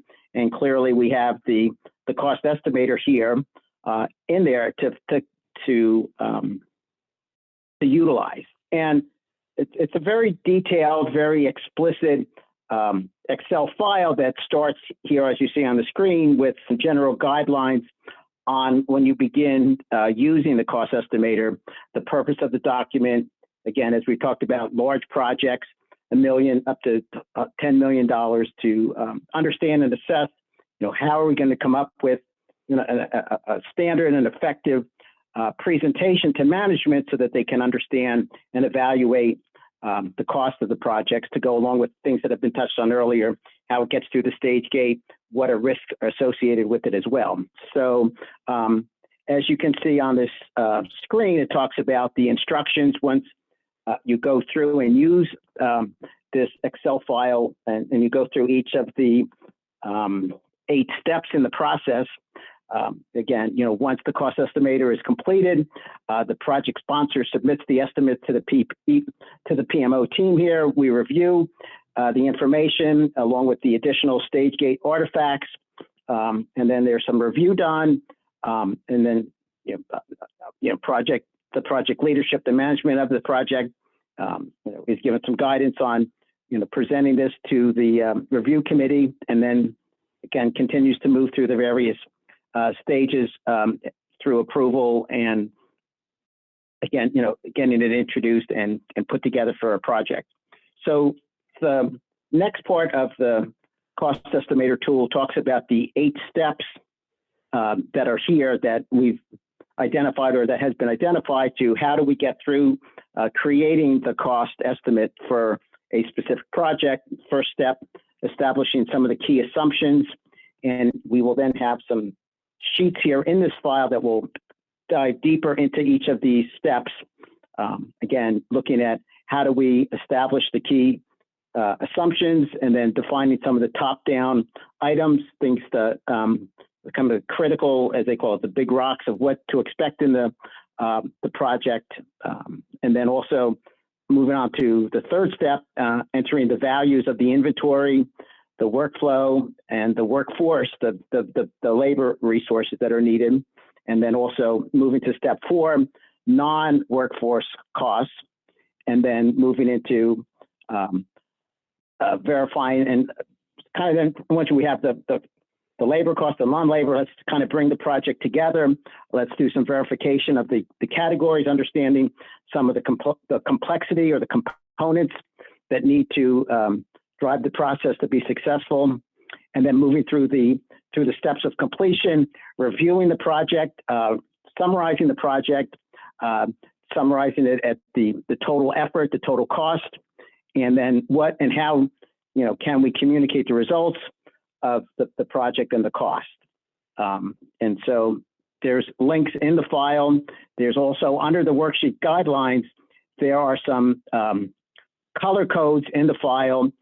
Talks about, for example, if you see the brown fields are fields that need to be or required to be populated.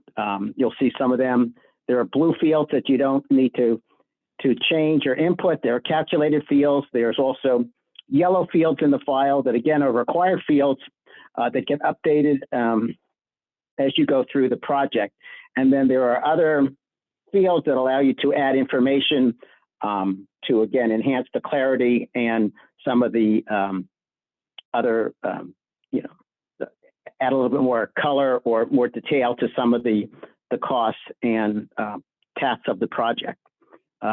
So again, just as an example, this is the first tab, getting into the assumptions where, again, you don't touch the blue areas, go into the brown areas, answer all the kind of standard information about the project. Very critical to understand the contingency, which again is a critical part of the potential risk of the estimate, and especially in its early stages, if not enough information or not complete information is known on various aspects of the cost. And again, just continuing to add information about the project to give it clarity and to give the readers and the stakeholders, as much information on this initial high level. First, here's some of the key assumptions, and then we move down into the top down, the work items, on some of the items in the file.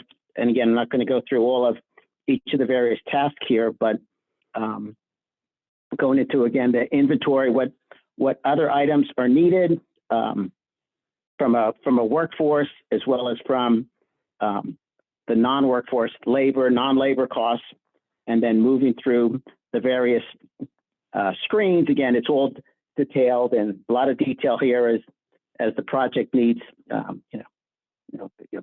good attention to each of these items, and it's clearly laid out in the file. But also, anytime you have a project, we're encouraging you to reach out to the EPMO team, reach out to the EPMO mailbox, look at these files, look at and understand the frequently asked questions that are here to allow you to, perhaps answer things, for you that are pre-populated or meet and spend time with some people of the EPMO team here to allow you to complete this file correctly and completely. So, since I'm not going through all of the rest, but finishing it, at the end, there's going to be a summary, of what the project is ultimately going to cost and the key highlights. So that's about all I really want to get to at this time. Naren, I don't know if you wanted to add any additional information about any specific details of this template. It's not used every day, but when you do have a project and you need to assess its cost, this is the path to use. Yeah. So I think the attendees got good picture about what is this cost estimator tool and what, right? So let me tell you from a PM perspective what you should be aware of. So first thing first, like continuation of what I left out, right? It is after the categorization is done, then you will know which slot the project fits, right? Is it a formal gated project or an informal gated project, miscellaneous or annual routine, etc. Based off of that, then you have to select the cost estimator tool. So you have a formal gated projects cost estimator. There is an informal gated cost estimator tool. These templates are available to you on the source. Okay. You go to source, you will type out project templates. You will see these two are there. You can as well, one is this, and then you can as well go to, let me share my screen, Anthony. Okay.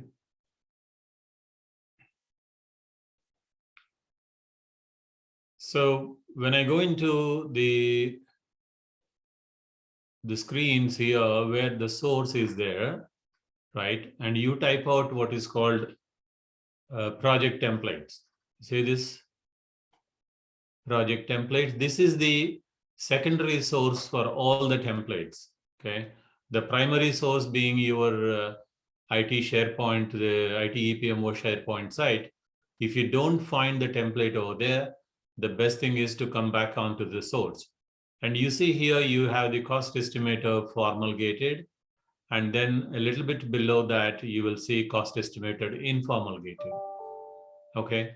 So the one that Anthony went through is the formal gated cost estimator, which is very exhaustive, has a lot of parameters to give the weighted average, called the risk average, and also create the effort and cost summaries, right? It also takes care of a lot of other inputs like non-LOB costs, LOB costs. So that is a lot more exhaustive. That is the reason why you have to understand if the project is a formal gated or an informal gated first. If it is an informal gated project, then there will be a simpler version of the cost estimator tool, which is much easier to manage in the sense for smaller projects, you don't have to have that exhaustive nature of the cost estimation. You can do a vanilla version of it. Okay, that is point number one. And point number two, this is a cost estimated tool. The output of this goes into your business case document. So whenever you are preparing the business case document, think that cost estimator is a component that feeds into the business case document, where the cost estimations about your IT labor, outside services, material, others, and risk and contingency all will be coming out of your cost estimator. Though it does not give you the picture of the ongoing cost, but at least it gives you the project implementation cost. Okay. Then the last point I would like to mention is cost estimated tools. If you are not having the proper inputs or proper understanding of it, you can always come back and join us in refresher courses where we will keep on talking about these tools multiple times, or you can reach out to one of our team members who would be able to go on a working session with you and work with you to understand, explain, and come to the final estimations. Okay. So as you can see, this is an overarching the training that we have. Started with an overview, went into the SGP framework, understood the roles and responsibilities of the resources that are coming onto the projects, then understood how the project manager should be responsible for the status reporting, keep your project in good health. Then you also learned a little bit about the risk and how to manage the risk, mitigation plans. And then as a final topic, you also went through the cost estimation. There are a couple of topics that we generally talk at the end, which are like the changes that are coming up. Like I said, there are multiple topics that are to be discussed, and multiple teams are getting engaged with the SGP process. So a couple of them which I want to mention is on the CSRC, the Central Security, Central Security, Cyber Security and Risk Compliance team. They get engaged into the project in order to understand whether the project has any cyber attack related vulnerabilities. Okay.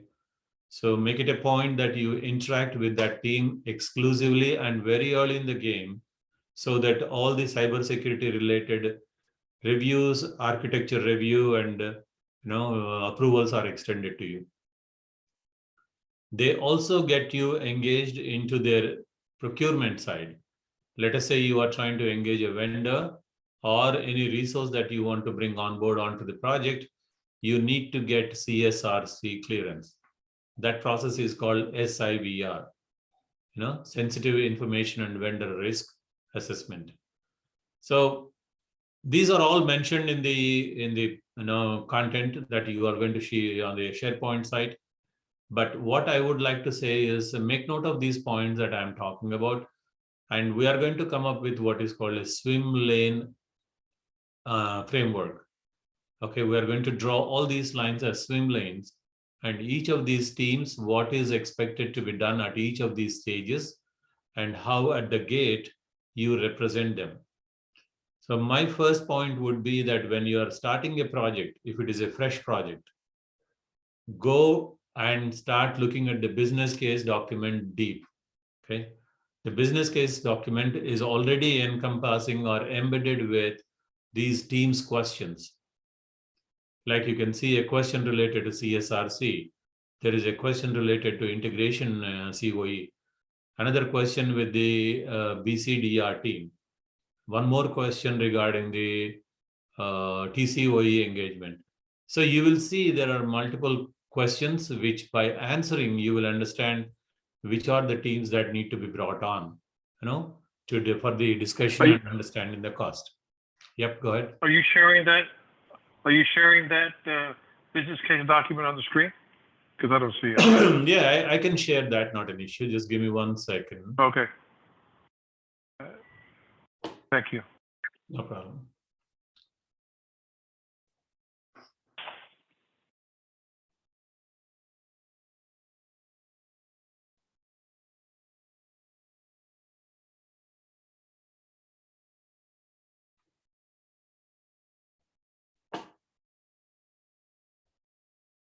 So as most of you might be knowing by now, the link that is provided to you on the chat will bring you to the IT Enterprise Project Management Office SharePoint site.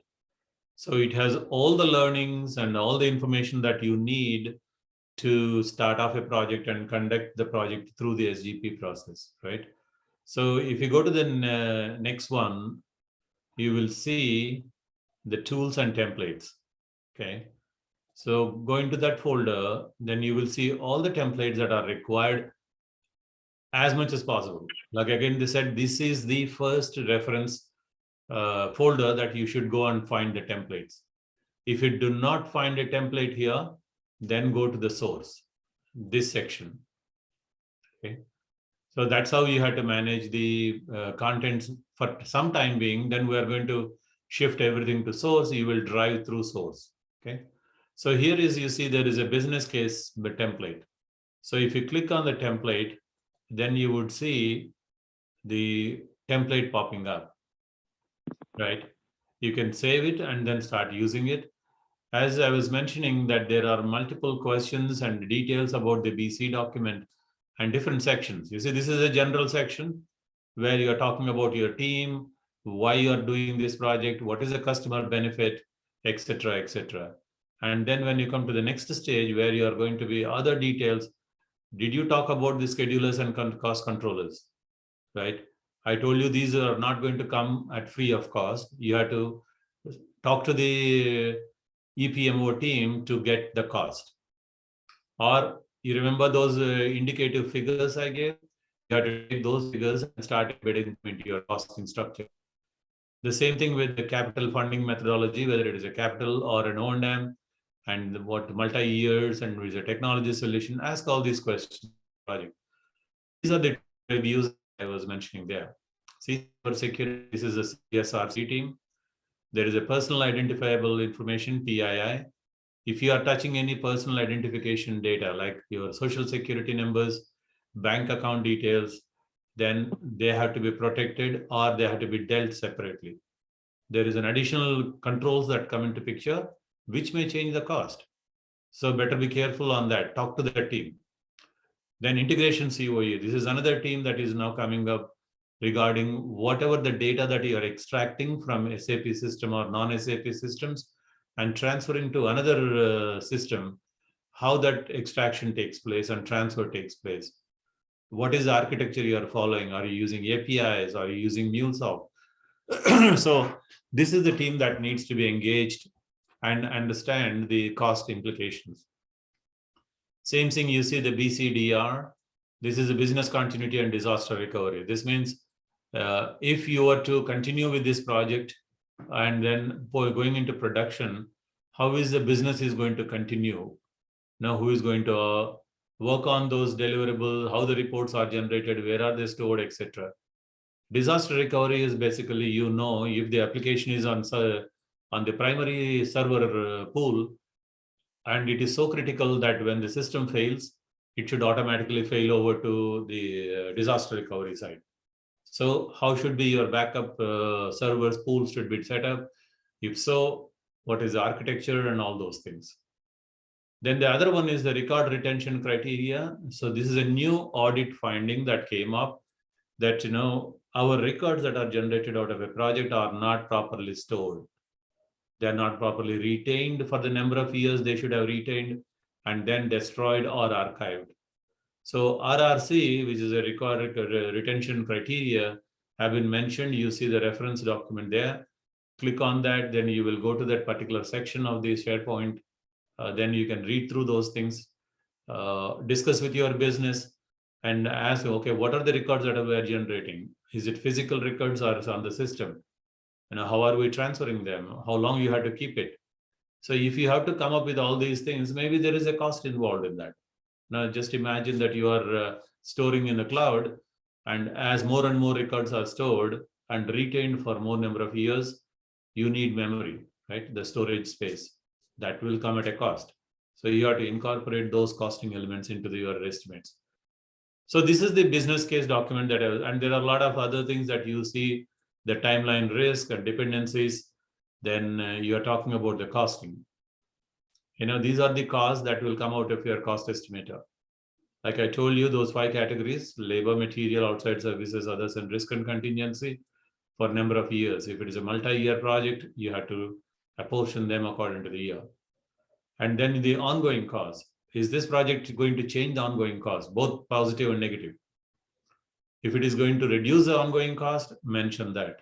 If it is going to increase the ongoing cost because there are more users, more applications to be maintained, etc., you have to use this. Okay. So this is the BCE template. I have navigated through all the sections. So take this business case, go through it. When you analyze every line of it and answer every cell, do not take it to no, okay, I had to run through it. No, because we have a review process there.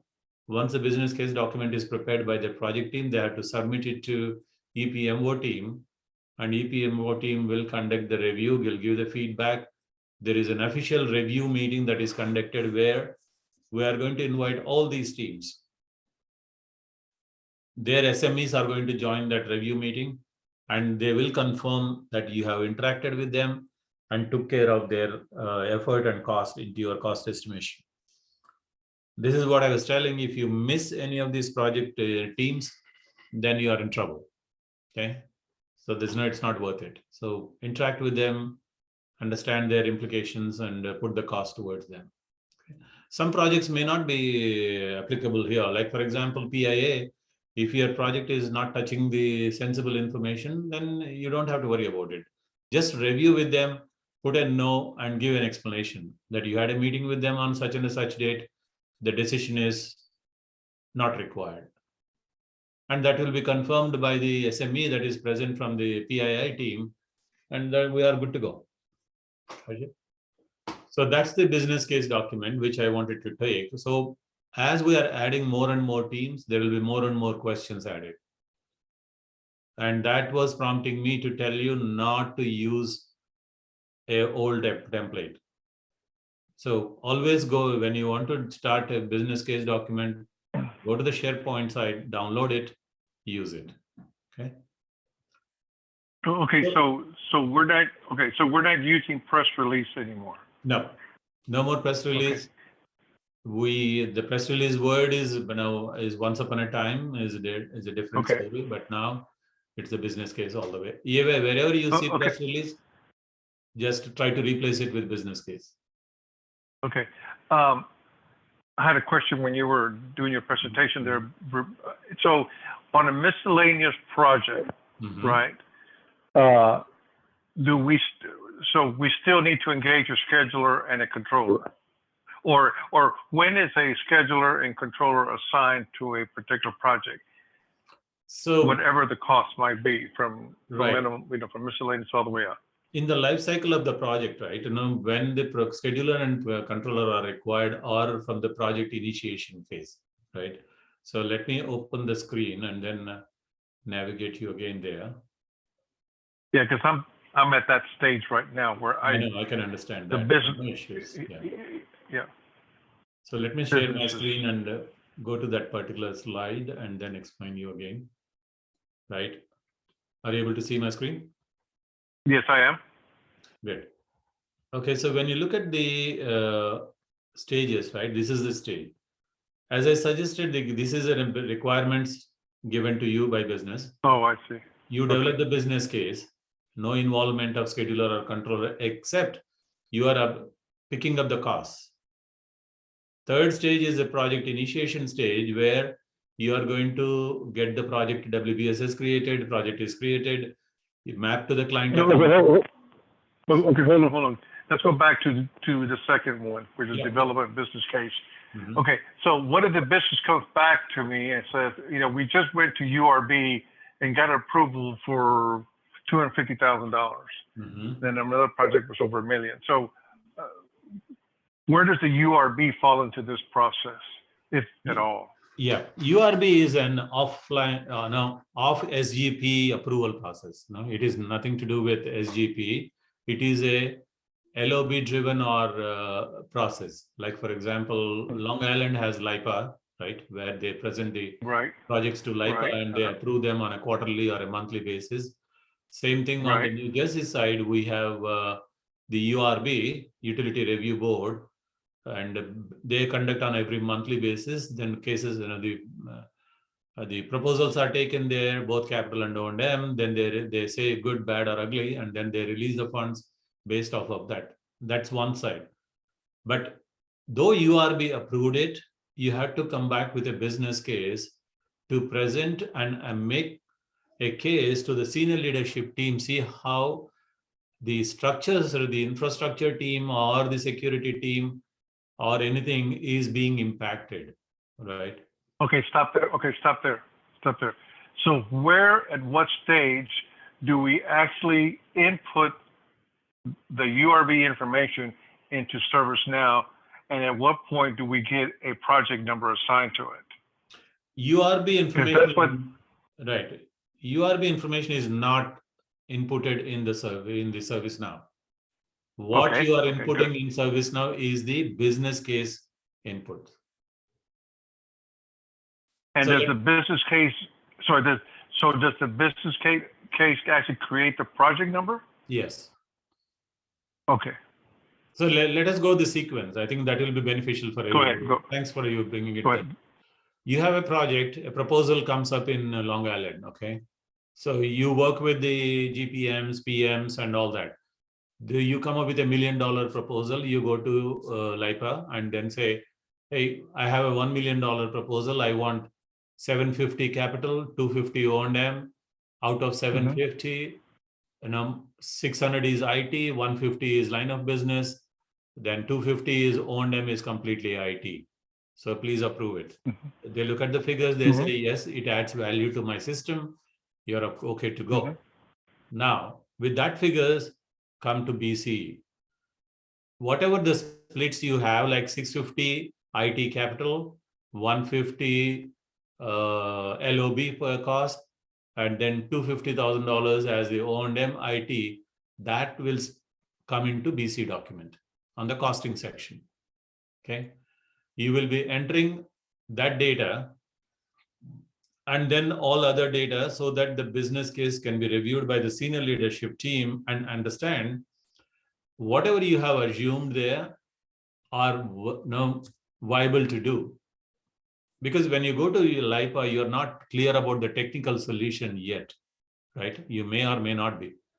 But when you come back and start reviewing your requirements with this cybersecurity team, they may come back and say, sorry, whatever the architecture you are thinking or the solution you are thinking is not a good solution because there is a hacking problem here, there is a vulnerability scope, you have to revise your scope. That's what the value of BC. The business case document is going to bring that up. So once you revise your the specifications and you revisit your costings, if things are good, then you present the BC document to SLT. They say good, approved. 90% of the time, if the LOB has approved it, the URB or the LIPA has approved it, means it is a client project, right? There are two types of projects you have to understand. Client project or IT project. A client project is basically where the requirements are coming from business and you are executing it as an IT team. That's called IT project or IT supported project. If it is internal to IT, let us say our server upgrade or network upgrade, procuring 250 laptops or deploying new MDMs. This is all pure IT work, right? It got nothing to do with business. So this is called IT project, and that will be guided by the IT capital and IT O&M. If it is a line of business project that is approved by either URB or LIPA, 99% of the time, IT SLT will not reject it. Okay, they approve it, but the cost is revisited based on the suggestions that come from the various teams. Because when you went to LIPA or the ORB, you are not clear of all the risks that are associated with the project. Once the business case is approved, that converts into a project. The EPMO team will create a project for you. Okay. So that project is created in ServiceNow with a PRJ number. That's what you must be looking at. A PRJ number is given. WBSs are created on the back end, work breakdown structures. And a line of business will give us a client accounting. And WBSs and client accounting are mapped in SAP. Okay. So we're just deviating into a different spectrum here, how your charges are settled. Your project has WBSs. WBSs are mapped to a client accounting and they get charged in the same way every month end. Does that give you a clear picture or a fair picture, Joe? Yeah, thank you. No problem. So these are different topics that you will come across when we implement more and more projects, and even one project you will run through all these things. You need a client accounting, you need WBSs, invoices are charged to the WBSs, settled onto the client accounting. LIPA is a different ball game always. We will talk about LIPA related settlements a little bit deeper later, but this is how we had to look around it, that we cannot cover everything in one entire life cycle of a project. So bits and pieces, we oriented you to the SGP framework. We gave you enough on the status reports, on the HRs, the health reviews, and then cost estimation and risk management.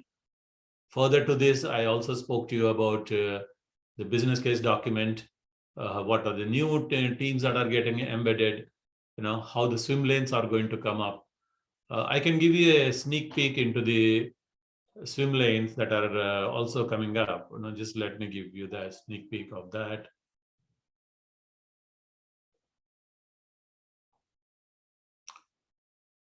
Okay, this is nothing but a sneak peek of your swim lanes. Okay, so you see that we started with all these deliverables by stages, correct? So when you see this, you have the stages, you have the gates, and you had the deliverables all into one slide. Now we are trying to bring in more and more teams. So I want to present this to the project managers once it is official, that any project manager, depending on the stage that project is in, he should cut across the swim lanes.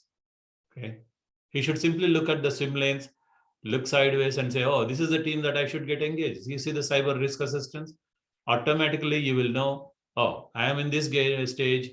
I need to get the cyber risk assessment. CSRC is my team. Go and talk to them.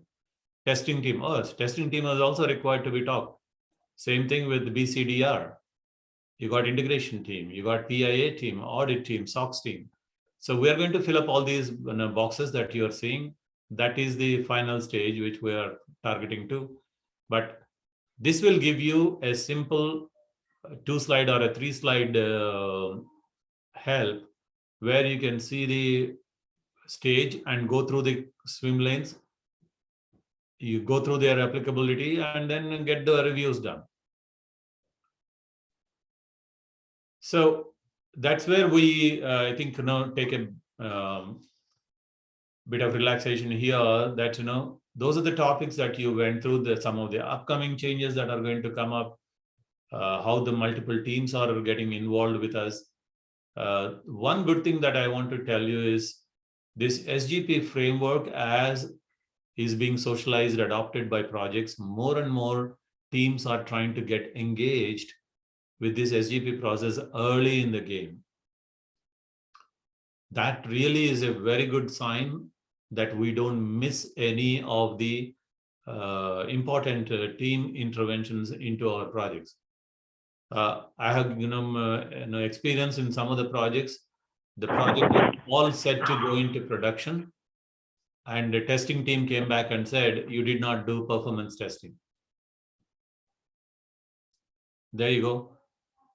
Then they had to redo the whole thing, because they have not considered that performance testing is a applicable testing that they had to do for the project, because nobody was interacted from the testing team. Whereas now in this swim lane, you see the testing team is now getting engaged with the project team way ahead of the even project creation. It is in the business case itself. So take this business case document very serious. When you develop it for new projects, it's really, really helpful. For the in-flight projects, you can look at the stage where you are and then understand those deliverables, any help needed or assistance needed, just reach out to us. We will navigate you there into a much deeper sense. Okay. Any further questions? Okay, thank you. We are good. Okay, thank you.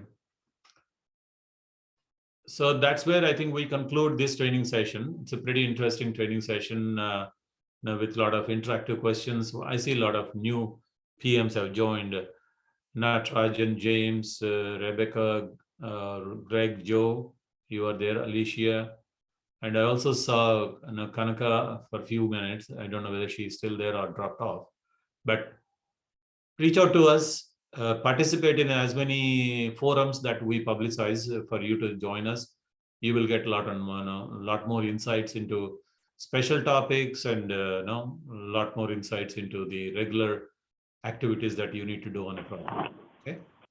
Would you share that deck that y'all presented today, or is it that right on the SharePoint site? The deck is on the SharePoint already. You can download it. Okay. Okay. All right. So thank you all for joining us today, and hope this was very interesting and a knowledge sharing session with you. See you guys. One other question. I'm sorry, Nuri. One other question. This recording, where do you post this recording at? Again, on the SharePoint site. Okay. Thank you. Yeah. Okay, then. Have a good evening. Thank you. Thank you so much. Take care. Bye-bye. Okay. Bye-bye. Thank you.